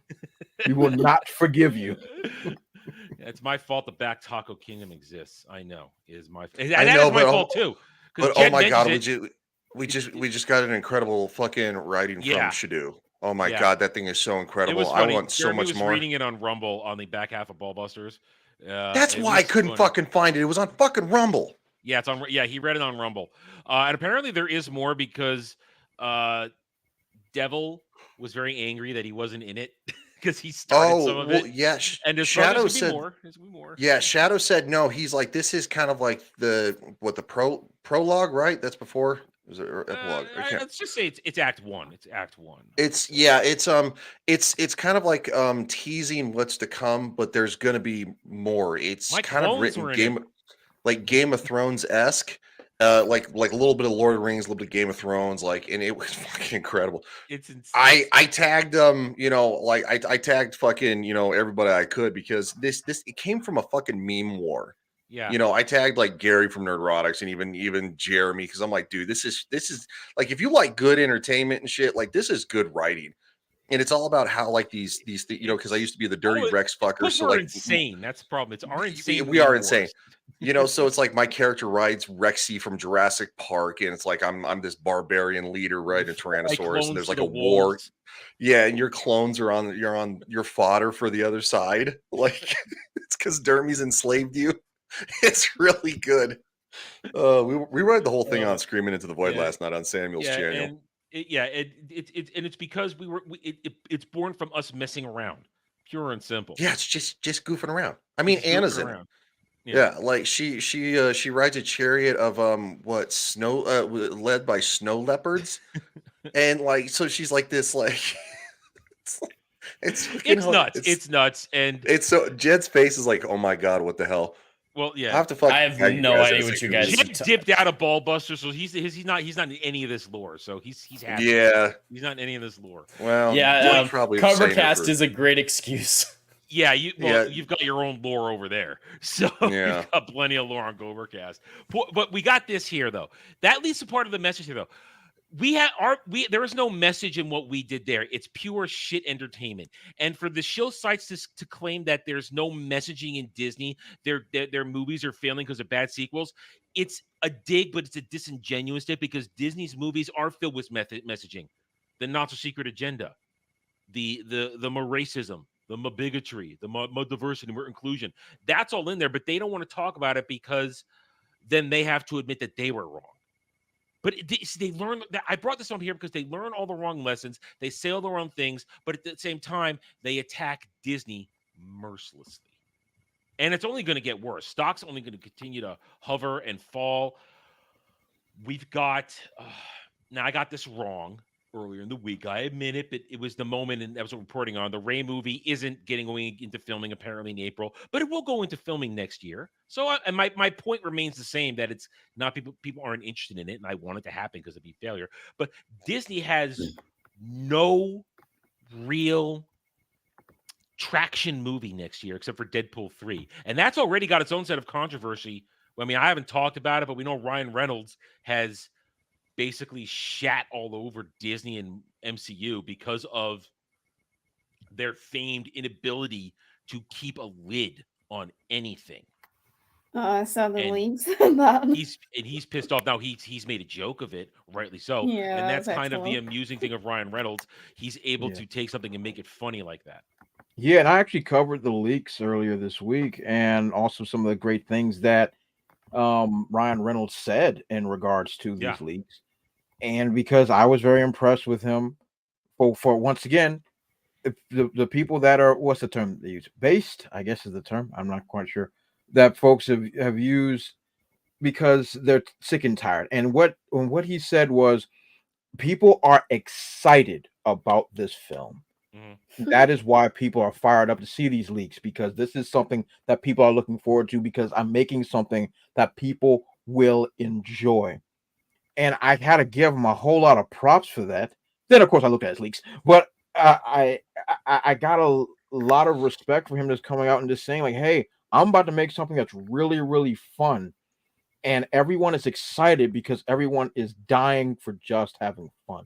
So, good on Ryan Reynolds. I mean, as far as I'm concerned, I think these leaks are being done intentionally, not by like fans like you and I. I personally think it's being done by studios. It's Disney. Well, Disney knows it's the only thing people are looking forward to. Yeah. It's the only thing that has a I'm looking smidgen ahead. of hope. Yeah. Yeah, not everyone has hope for it, but it's got more hope than anything. Yes, it's a very much massive the outlier. It's not affected by anything else in the MCU, and that's why I think this is going to be in the same category as Far From Home. This is going to be another Far From Home-esque film, as in everyone's going to go and just enjoy seeing the callbacks, seeing all the old actors coming back, and just seeing like all that great stuff. I think that alone is going to sell this film. Just like Far From Home, ultimately, did it really affect Phase 4 or whatever? It didn't move the needle. It made Sony a bunch of money, and it didn't move the needle. Well, there's no sequel planned. Even Tom Holland has said he's not considering the role again unless they come to him with a great story, similar to what Chris Hemsworth said. I mean, now Chris Hemsworth has additional reasons not to come back, but there's no active plans, at least according to Tom Holland, who we all know can't keep his mouth shut. No. So if there was going to be a Spider-Man 4, he would have leaked it by this point. Yeah. So get your brother there, Dragon Lady. Get your brother. Give me right in his mouth. It's kind of weird that they haven't capitalized off No Way Home, but you look at this. So Disney has no traction next year. Disney Plus shows are going to be terrible. I can't wait for the Star Wars shows. That's my bread and butter right now. But they got nothing, and they're so afraid of their nothing that they even push it back far. They pushed back Snow White a whole year. An entire year, because they have to rehab Rachel Zegler. Didn't they finish principal photography on that? No, film? they were, as I understand it, they were about to do reshoots when the strike started. So principal photography is done though. Okay. So principal photography is finished, but not the. They need reshoots. And another rumor going around is they need more time for the CGI of the dwarves, because that whole thing about god-awful picture. It's absolutely not true that they were going to do the dwarves the whole time. Everyone who's seen those photos, everyone who knows anything about it, they've said they weren't going to be dwarves. They were going to be the 7 magical creatures. So we talked about it over and over again. Yeah. So this is them changing things after the backlash to those leaked photos. That weird cobbled together CGI photo of her surrounded by dwarves that looked terrible. Now she is on the record of recently saying, and I tried to add her on Twitter to get her attention, just because I want to make fun of her. Right. Jeremy did it, and I couldn't. Whatever. But she comments of how I was singing to nothing, and it was so creepy. And my response was, well, you're going to be singing to nothing in an empty theater. So get ready for that. Yeah, that's a good. But so the additional year, partially, of course, to rehab her image, but I think also partially for more time because they hadn't planned on having that long in CGI in the post production. Adding in Seven Dwarfs to an entire film, that would take massive amounts of time that they weren't And money. and money that they weren't planning on. We don't know the budget on this right now. We don't know. It is not As of there. right now, but And it'll probably get to at least 200 300 million with the research Yeah, with the minimum CGI. 200, maximum. Yeah, I was probably leaning more towards 350. Yeah. Yeah. So we I'm- got I'm- another. I agree with that, Ryan. I That's fine. was kind of what's up? Yeah, I agree with you. Right, but Oh, 300 and okay. 350. Yeah, I just want to make sure I didn't run over what you're going to say. So I think I would be kind of surprised if they're trying to basically rehab Zegler's image, That's right? what they're trying to do. Because Brie Larson, she was the first to step in it, but now Brie Larson, she doesn't shoot her mouth off, right? And She got a whole new PR team that said, "Shut the fuck up." She got a whole new PR team. I saw the Marvels. I got to be honest. I wouldn't. She have to wear shoes, but I wouldn't kick her out of bed. I'm just gonna say. So anyway, there are a couple of shots too where I'm like, "Whoa, that's okay." So that's Brie Larson's butt, and then there's things beyond it, and I'm like, "Okay, I see what y'all are doing there." I wouldn't be surprised if they're not trying to put the Seven Dwarfs actually in, like legit like fix all the mistakes of it that everybody's been pissing and moaning about, because not just us, right? But people who love Snow White, she's pissed them off. Yeah, they're annoyed me with this as well. And like, there's a difference between insulting something and having an opinion on something. And if she just left out, "Oh, I was absolutely terrified of the original," I think a lot of people would have agreed with her on that. I was terrified of the original version myself, but I learned to appreciate it as I got older and for what it was trying to achieve at that time. That's the thing, though. They may be able to put the dwarves in, but she's still talking about how Snow White's going to be the leader of her time. That's still out there. They haven't. I don't think that's changing. It's still not going to be speaking to anybody the way they want to hear it, and we're still not going to be looking at her and thinking Gal Gadot is jealous of her. We're still not going to be thinking that. But here's the reason they're. That's why rehabbing they her. rewrote it. It's not about being prettier. It's about who's the better leader. Yeah. Fair as in fair leader, not fair as in beautiful. But here's why the rehab begins, because I admitted it several times this week. I admitted it as even yesterday on Friday. Last time I admitted this. Hunger Games prequel, by their metrics given to us, only the $100 million budget. We know it's a little more, but by the metrics we've been given, it crossed the break-even point this week. Bravo, bravo! It's not a flop, but as Dre pointed out beautifully last week, it doesn't quite justify its existence because you don't make a movie to break even. Nope. No. And this is enough to get a sandwich, maybe a croissant. I don't know, but it's not going to make much more because you look at the drop off. It's not going to get to 300 million. It's not going to get there. You see how much it's bringing in. It brings in less and less. It gets a little more on the weekends, but during the week, it's a significant drop off. But congratulations, Rachel. You got your first break even. Way to go, hon. Way to go. And that's why they realize we need to rehab her image, because she is insufferable. Nobody likes her. Nobody did that. So what was their idea to do this week? Let's put her across from another narcissist. I'm going to say it. Another narcissist in Halle Berry, who can see both sides of the road when she's crossing the street. Doesn't have to turn her head. Her sister's hot though. Really? I mean, look, I gotta call a spade a spade. Neither one of them is ugly, right? I'm not saying they're incredible, but they open their mouth. Well, you should see her Instagram. Halle Bailey's face isn't great. Dude, you just put her face in the pillow. Right now, all I gotta say is also look at her nails. Those hands ain't clean. And that's not offensive, by the way, because ladies like biting the pillow sometimes. I'll tell you that one much right now. I'm done. Sorry. There are a lot of clips from this interview. This is the one that we all focused on because we could talk about Halle Bailey. We could talk about Rachel Zegler because there's enough for both of them in this. And Halle Bailey has her own section, but that's another discussion. We're here to talk about Dermy's Queen, because here she is in this video, and we'll play some of it. talking about how she deals with the hate. Let's get into it. The way you are just so graceful and respond and don't, it's just the most beautiful thing to see. Because it's hard being women under the spotlight. People are so critical. People are so critical. Yeah, a man has never been criticized in a role before. No, never. Or running his mouth. Never, ever happened. And like, who the heck put these two together? Variety. Well, they're friends, Dre. They're friends. Why does she look bored, so to say she doesn't want to be there? No. I don't. That's not what I see. Who holds their chin like that too? What I see is this Somebody is who's an insufferable bent. Yeah. That's what I'd say. This whole scenario was multiple takes. I guarantee you multiple takes. This is them putting on a show because we've seen them off camera or on their own camera. We've seen I should get paid for every minute. We've modernized Snow White. We've seen all this stuff. We've seen weird. We've seen it all. We've seen, we looked at it on Ballbusters 2 weeks ago. We've seen Halle Berry talking about the nail salon incident. We've seen how they behave when they're not on script, when their handlers aren't there. This is with their handlers literally 5 feet away. That's what this is. Also, too, who dressed these two?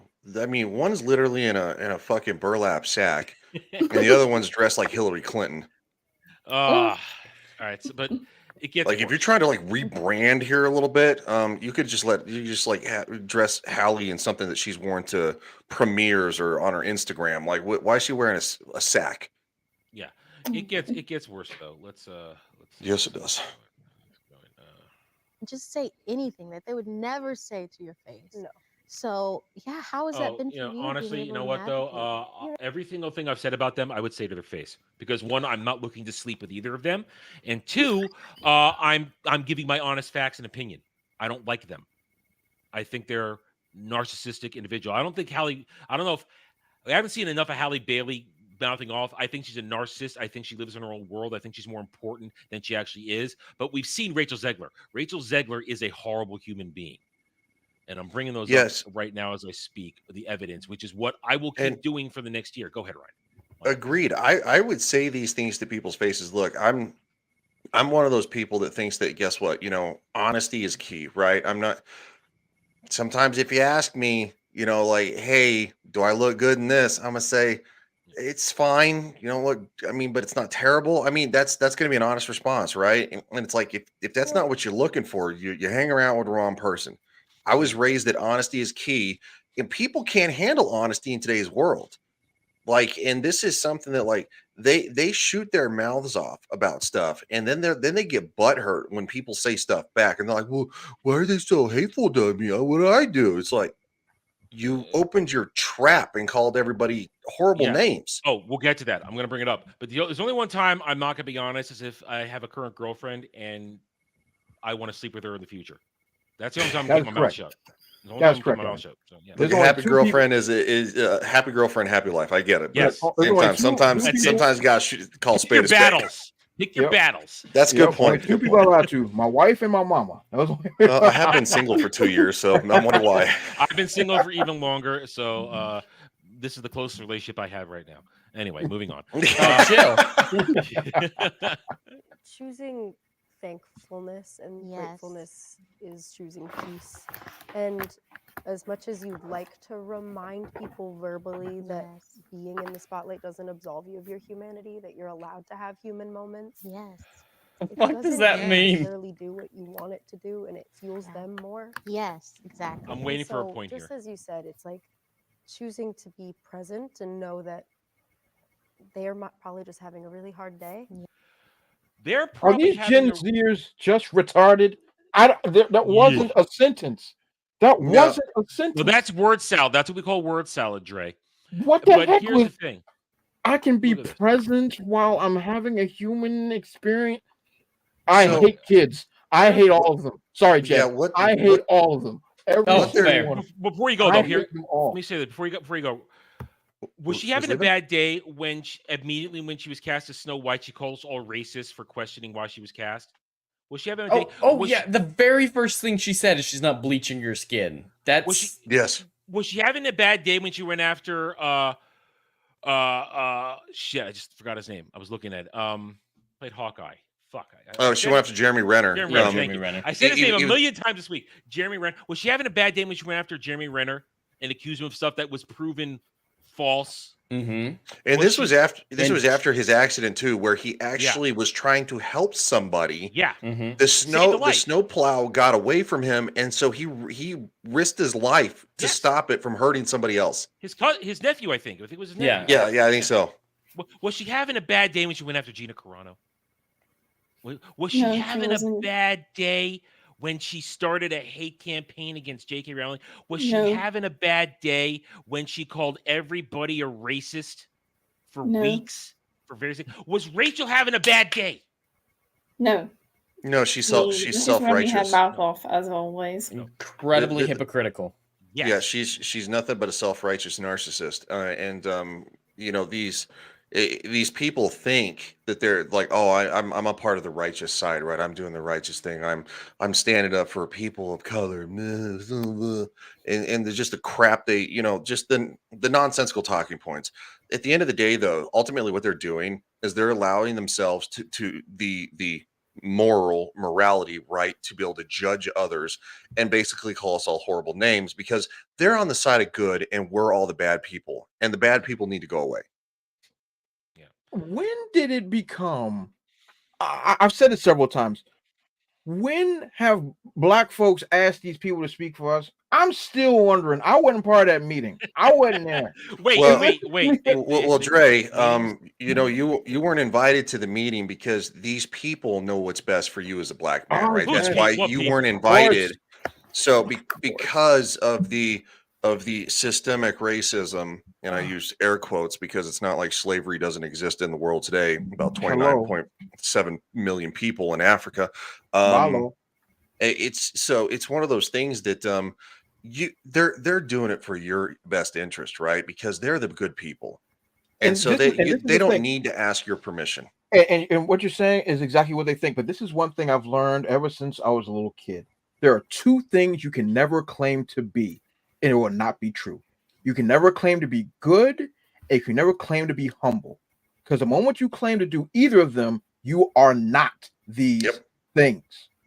It's not even, these are two things you cannot be coming out of your own mouth. Mm-hmm. Yep. If I say, hey, you're a good person. Hey, that was very humble of you. That is the accolade.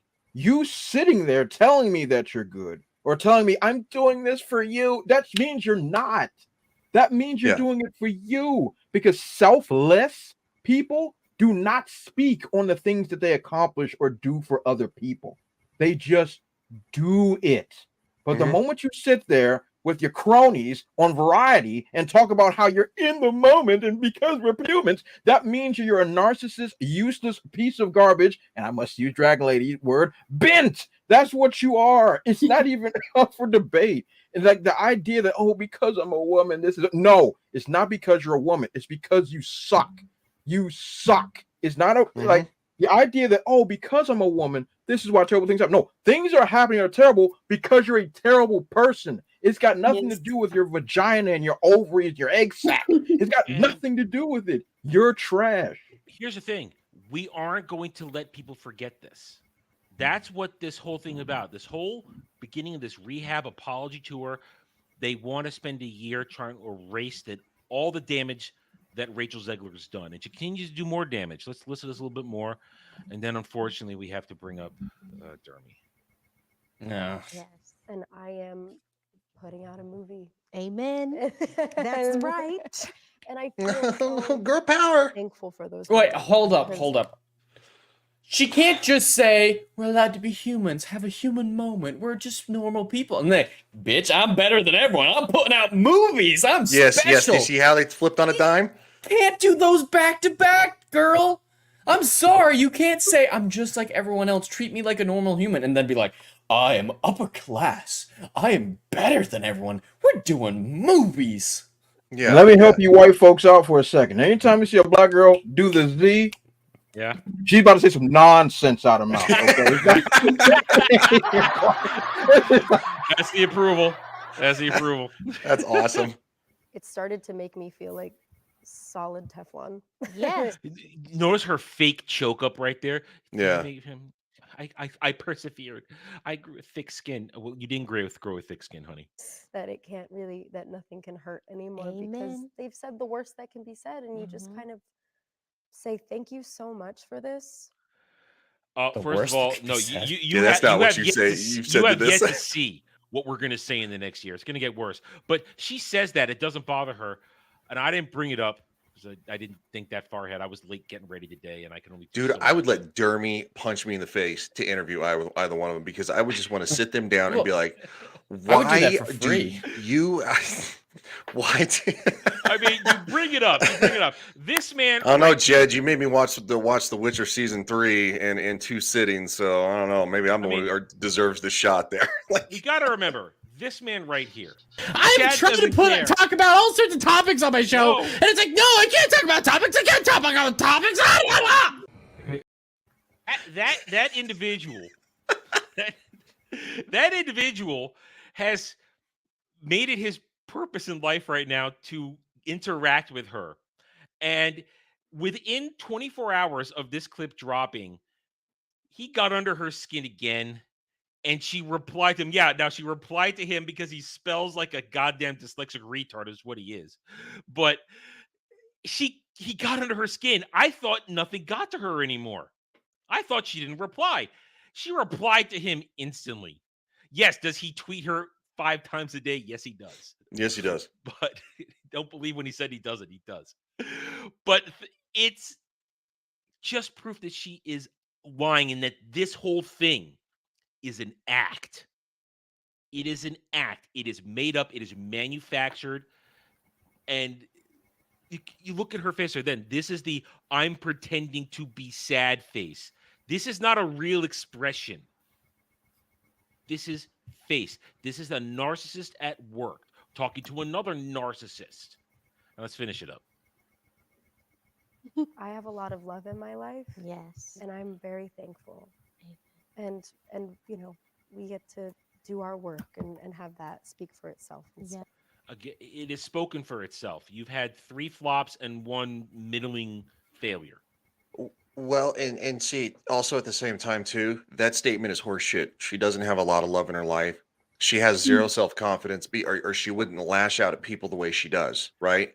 Because she does it first. She says horrible things about other people, and then she goes, why are you saying all these mean things to me? Well, you did it first. So yes, people are going to say stuff back to you if you shoot your mouth off. It's just the way humanity works.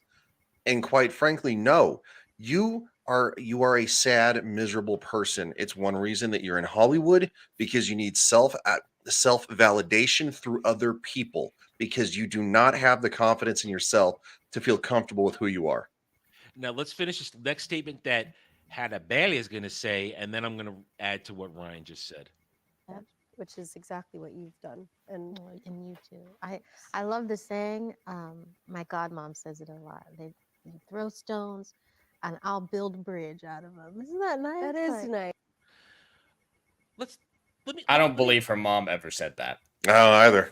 I immediately don't believe anyone who says like, "Oh, the family member said something profound." I Let's wait a automatically minute. don't believe it. Let's go back a moment to what Ryan was talking about. She has no love in her life. Know what she has in her life? Stands. If you go to this thread right here, let me zoom back out. Let's go down. The reactions. They deserve the world. At the end of the day, they're the ones winning. Well, now we see some of our people, some of the fellowship are in here. We see Master of TDS, other stuff, but it's updated since I last was here. But they had the stands are all over this. They're so beautiful, they're so powerful, they're so brave and bold. That's the love of her life. Like Ryan said, she's here for the validation of the stands. But then let's go to what Halle Bailey just said. Take the stone that's thrown at you and build a bridge. We go back a week or 2 weeks, actually 2 weeks, to when we talked on Ball Busters, and it was thanks to Haley Hoops that made me aware of this, and I brought it to Dermy, and Dermy's Ball Busters was a perfect platform to talk about it.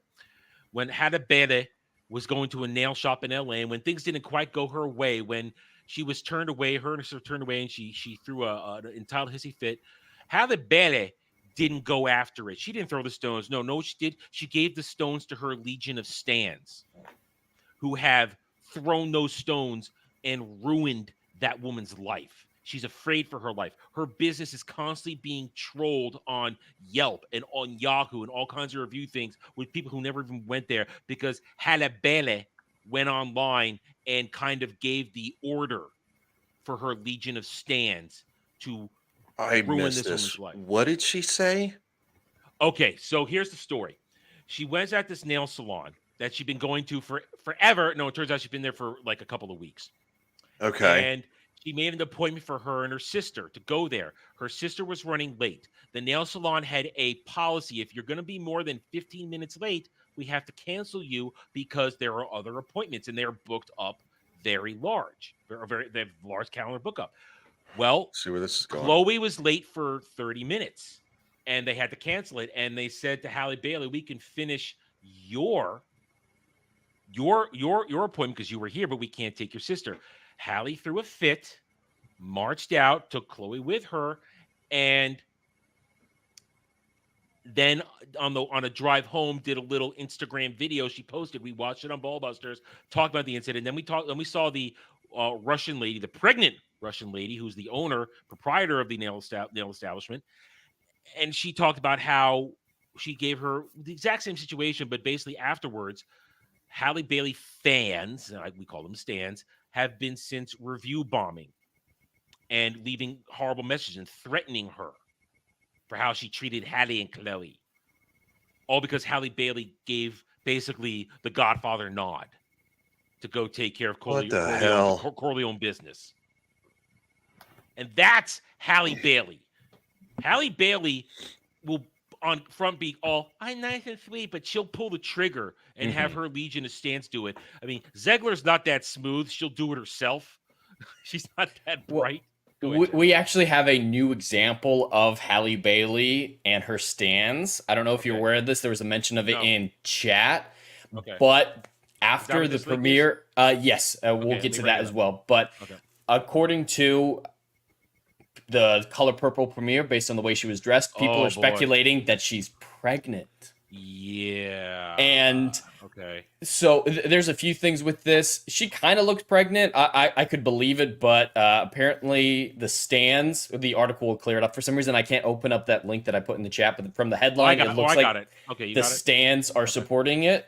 Calling out people saying that she's pregnant. Oh, you're just you're attacking a woman's body. That's sexist. All that shit. But in regards to this, Halle Bailey actually said something. Apparently, she has pregnancy nose. I'm not familiar with pregnancy nose. Pregnancy nose? I don't know what that means. But in response to a comment saying that she has pregnancy nose in one of these photos, Bailey said, "Listen, if I see one more person saying something about my nose one more time, there's going to be hell to pay. You know why? Because I'm black. I love my nose. What are you concerned about my nose for?" She snapped her fingers there, didn't she, Dre? Oh, you know it. You know it was all this. All that was happening. Make no mistake. What's pregnancy nose? And I've never heard that. That's all thing. Dragon Lady, help us. I know what that is. Pregnancy what's a pregnancy nose? Hands, like your shit swells up. Pregnancy nose, not a thing. Pregnancy belly. Here's the link that Jed. This one has the stand side of things in it. Yeah, Halle Bailey thanks fans for being respectful. Let me zoom in on that there. Respectful. God. Oh, come on. Okay, there we go. Oh, God damn it. Oops, out of control. Well, it's Chrome. It reacts differently when I do it. Yeah, the ads are wild. Yeah, I mean, I don't have no scripts. I have no script set up on Firefox. I don't have no script set up on phones. As of right now, it doesn't look like it's officially confirmed that she's pregnant, and she didn't even say in these comments here, but her stance came out in full force to attack anyone who speculated that she was pregnant based off these photos of her wearing baggy clothing. And I've experienced Halle Bailey stance. I've experienced Rachel Zegler stance. I had a Rachel Zegler stance told me to Minecraft myself in a personal DM on Twitter. I got them temporarily banned. They're back. They blocked me. They told me to Minecraft myself, and they blocked me. Well, yeah, that's how that works. Yep, of course. Because I got curious earlier. I thought, gee, I wonder if this person's back on Twitter, and they are. and I'm blocked. So, but this is what these people do. They don't, or at least Halle Bailey. And yeah, I said these people. This is what she does. She will send her stands after you. She will keep her hands clean so that she is not directly involved. But it's all fake. And we're not going to go back to being here. That's the end of it. It's all fake. It's not Unbelievable. real. This rehab is going to blow a face because we are going to keep reminding people how fake they are, what they've done. I mean, let's be honest. It was mentioned already in the chat. Little Mermaid was a complete, total disaster. That cost Disney about $300 million, $400 million. Easy. Because it didn't get to break even, which is around $750, $850. Cost money. Now here comes The Color Purple, where she got to write a whole new song for herself. Wait, whoa! They're redoing The Color Purple. Yeah, it's all black though. Yeah. Well, Color Purple is predominantly black cast. They took it pretty far. How much more black I've never seen the original. Color Purple be? They just replace the white folks that are actually in it with black people.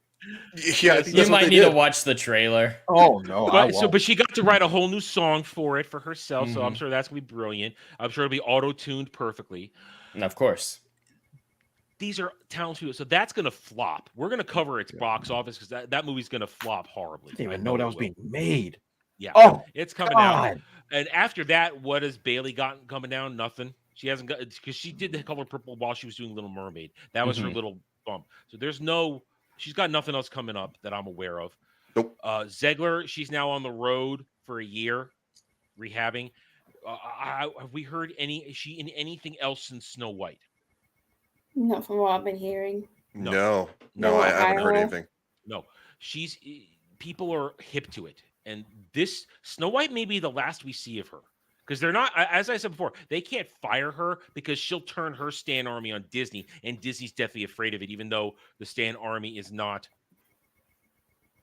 Well, she's killed how many movies now? Snow White will be her fourth. 3? It'll be her fourth. Yeah, Snow White will be a fourth. Yeah, and that's gonna be there's probably no recovery from that. But that's gonna be the nail in the coffin. She'll probably take some time off, but she will end up on probably some type of like what some Showtime stupid show of like Dear White People or some crap. Like remember I did that crap. Got canceled. It did get canceled, but there's always going to be another show like this because you're right. this isn't going to end for at least another decade because these people they get too much government money, right? Like look at what happened during COVID. U.S. taxpayers got to bail out Hollywood, so there was more billions of dollars going straight into Hollywood's pockets for them to make more garbage. So that's one reason that Hollywood to this point is no better than the BBC. It's state-funded media. At this point, yeah. But it's our job, like we talked about earlier. We have a right to say these things. It's our opinions. We have the freedom of speech, and we're going to use that, even though they don't want us to continue to report and remind people that these people have said these things, and that none of them, especially Rachel Zegler, has never apologized for one horrendous thing she said on Twitter. That's not what I was actually about to ask. Did she ever state any apologies for anything she said? She has never apologized once. Not for anything she's ever said. I mean, at least the Jeremy Renner stuff, that was just indecent. Never apologized. We're going to remind you of that. It's going to be a year, and every time she opens her mouth, every time she does one of these fake interviews, these fake conversations, I'll be here. Jeremy will be here. Every other channel that covers this shit, we will be here to remind the normies the truth. And just like we talked about earlier, our authenticity, our genuine reaction, that's what's gonna separate us from the shills. The normies are gonna see, wow, these guys are telling the truth because they're not making this shit up. And that's gonna be that. And it's gonna fail, and I can't wait. We watch it all burn, and we're done. We're done. No Game Awards talks. It sucked. Nobody watched it. A couple decent trailers. One for me, the new Secret of Mana, Legend of Mana game. That's about all I. Only trailer I like was the Sega mashup joint. That joint looks pretty cool because they're redoing Crazy Taxi, and I love that game. But. Yeah. So nothing. So we're not talking about that. But we're done. And we have places to be. All of us. Let's go around the horn. Sarah farewells and get ready for the next week. Jed, what you got going on this week?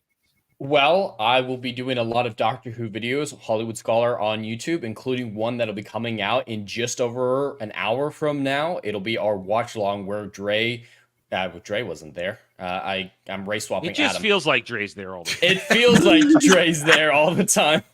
But Wait, it feels like what now? He's there in spirit. He's where Adam, Ryan, and several of the people watch the giggle with me. So it's been edited for copyright. It'll be going up in just over an hour now. So go tune into that if you're interested. And then just regularly scheduled live streams, videos, and anything else I can find to watch shit me on. yell so much the cops got called on me. I didn't edit it out. Thank God. I'm so glad you didn't. I wanted to say something on stream, but because I was like, should we say something? And you're like, no, not right now. It's like there's somebody coming here, and I realize somebody's coming here. And I realize, oh shit, they're talking. They know not to come in here when I'm recording shit. And then I'm quickly fumbling to mute and turn camera off, and it's going, oh, cops are here, shit. And then you see me just disappear for 10 minutes at the end. Anyway, all right, Dre, the prostitution tour continues. Oh yeah, the prostitution tour continues. So that's where I'll be going all week. Going through I got a couple of things actually this week for Travel the Rhythm Within. I got a new video that's going to be released on Tuesday of an interview that I did. Stay tuned for that information when that drops. My Indiegogo is live. If you want to support it, definitely. I already know Legatus is going to throw a link in the description section. We'll check it out. I would very, very much appreciate it. I'm sure it'll be in the description section as well. Also this week, Wednesday, I have another episode of the Indie Corner that's dropping with another creative writer that I'm featuring on my channel. And that interview will be going on Wednesday at 12 p.m. Eastern Standard Time. And which I'm getting this more and more by demand, I'm dropping a new episode of The Brute Reviews on Friday, which is now getting a little bit more popular every time I do it, which I review indie comics that are sent my way or other people that want to have my opinion on it. I am dropping that on Friday. Got a good one coming. Absolutely. So that's going to be really, really good. And of course, if there's any news that's dropping in comics, media, the whole 9 yards, I will be covering it. I'll definitely be dropping a video tomorrow at 12 p.m. Eastern Standard Time. And on Mondays and Fridays at 8 p.m. Eastern Standard Time, I will be streaming some Pocket Monsters Scarlet and having some fun with that. So plenty of content going on this week. And everybody willing to join me on the Brutal Planet Comics YouTube channel. Outstanding, guys. Remember, go support Dre's crowdfund. The link is in the description below. Let's get Treble to its goal. Dragon Lady, what's going on this week? Hopefully I should be posting a couple of Sims videos this week. That's most likely be after when I've done some more, last little bit of Christmas shopping this week. When a friend of mine has fully recovered, she's got a cold at the moment. So we were going to go on Tuesdays. Maybe not with a cold. Hey, well, when you're sick, just shut it down. Let it run its course. My fine. Ryan, we got to get 15 minutes. We do. I am Ryan. I am the dirty bucket shitter. If you know, you know. Quite frankly, no. Join us on Star Trek Engage. We will be simulcasting to my stream. Samuel the Infamous, Horny Alf, also Mr. Adam the Red Shirt. That's right. It's that time. And I'm also trying to start pushing my Rumble. I've been horrible at it. Go to Rumble. Just put in Legion Talk. I want to start streaming there, doing all our Game of Thrones, Star Trek, stuff like that. I think I finally broke the threshold because it's 5, right? Because I hadn't pushed it at all ever. I've had 27 followers on Rumble for 2 years. Okay, so I don't. Yeah, no, I've mirrored all my shit there, all my streams, all my videos, and I think I just now broke 5 like a couple days ago. So because I started pushing it, so. Rumble, Legion Talk, it'll be a lot of fun, and always appreciate the chat. You guys are the best. Quite frankly, none of us deserve your praise, but you do so. I deserve all the praise in the world. That's right, he does. I work hard. I will keep working hard. As Ryan said, I will be with him, Samuel, Alf, Anna, Devil, and our Wesley this week, green-haired anti-liver. We call her Gal. We'll be doing Star Trek TOS episode 19. Tomorrow is yesterday. Yep. Yeah, tomorrow's yesterday. And we're going to have a lot of fun with that. It's the first time travel episode, so it should be good. Let's see. Tomorrow is Monday. Mellow Mondays, 8:45 p.m. Eastern. We start off the week. We'll try and talk Christmas movies tomorrow. We were supposed to last week, but between GTA 6 and Godzilla, we didn't have time. But we'll try and talk tomorrow night. We'll see what happens. I never really know what's going to happen. We just try to nerd out, have a good time. Natural 7:30 p.m. 7:30 p.m. Eastern on Wednesday, where I get angry, I bitch and moan. Hopefully, I don't butcher my own stream this week. We'll see what happens. Then on, yeah, hopefully. Oh, and then on Friday, Ball Busters, the sinking ship that is Dermy's the captain of. I'm there. I don't know why. I just keep going. Blood for punishment, I guess. I'm not sure who our guests are this week. I have no idea. But we'll be there. I'm sure Dermy will make us talk about something stupid, and we'll yell at him for an hour. That's how it works. I don't know if there'll be any gaming this week on my channel, but Jed, we do have Saturday Night Drive-In next week, don't we? We do indeed, where we will be watching the Christmas movie, one of the first Christmas movies and one that everybody goes back to. Everyone's trying to imitate. And as I said last night, had some very interesting sci-fi elements to it. We will be watching It's a Wonderful Life with Jimmy Stewart. Jimmy Stewart, America's Goodwill Ambassador. Never I do have to ask real quick. Yeah. Die Hard Christmas movie or not? Damn straight. Yes, absolutely. Yes, thank you. All right, it's still on the playlist. We did Die Hard last year, and our good friend Mustang was on the panel. We had a knockdown, drag-out fight that he said no, and we said yes. And it got ugly. That was the entire stream. Normally on Drive-In, we try to talk about the movie, review it a little bit. That one is just like, it's a Christmas movie. No, it's not. It's a Christmas movie. Yeah, Legatus, you're on the losing end of this one. You don't get to troll me. Well, all I say is look at this. If it wasn't Christmas Eve, would the plot of the movie still work? The answer is no. Nope. Which makes it a Christmas movie. Start with Christmas movie. It's a Christmas miracle at the end. Christmas miracle. Yes, it is. Yes, it is. He gets his family back. Even Disney Plus has it listed as a Christmas film. Yeah. Oh my God, Disney did something right. Sorry. Well, hang on. I think I got it right here. Now I have a machine gun. Ho, ho, ho. That's right. All right, so we'll be doing It's a Wonderful Life next week, and then we'll be taking next week off. And then we'll be right back here next Sunday, 2 p.m. Eastern, for not our last one of the year, because there's still one more week in the year before New Year's, but we will be here next Sunday for whatever happens in the week. You never know. And I'll make whatever videos come to my mind throughout the week. You never know what's going to happen, but I'm sure the internet will provide. And thank you, chat, one and all, for being here. We appreciate all your support. Subscribe to everybody's channels and links in the description below. Help us grow. Help us become the next wave, because we're winning, and that's what matters. All right, so thanks again, chat. We love you. Hit that like button if you're watching now live or on the replay, and we will catch you later. Until then, have a good night or day wherever you may be.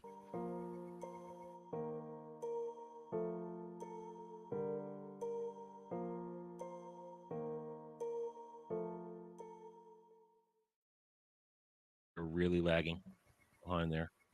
And come on. There we go.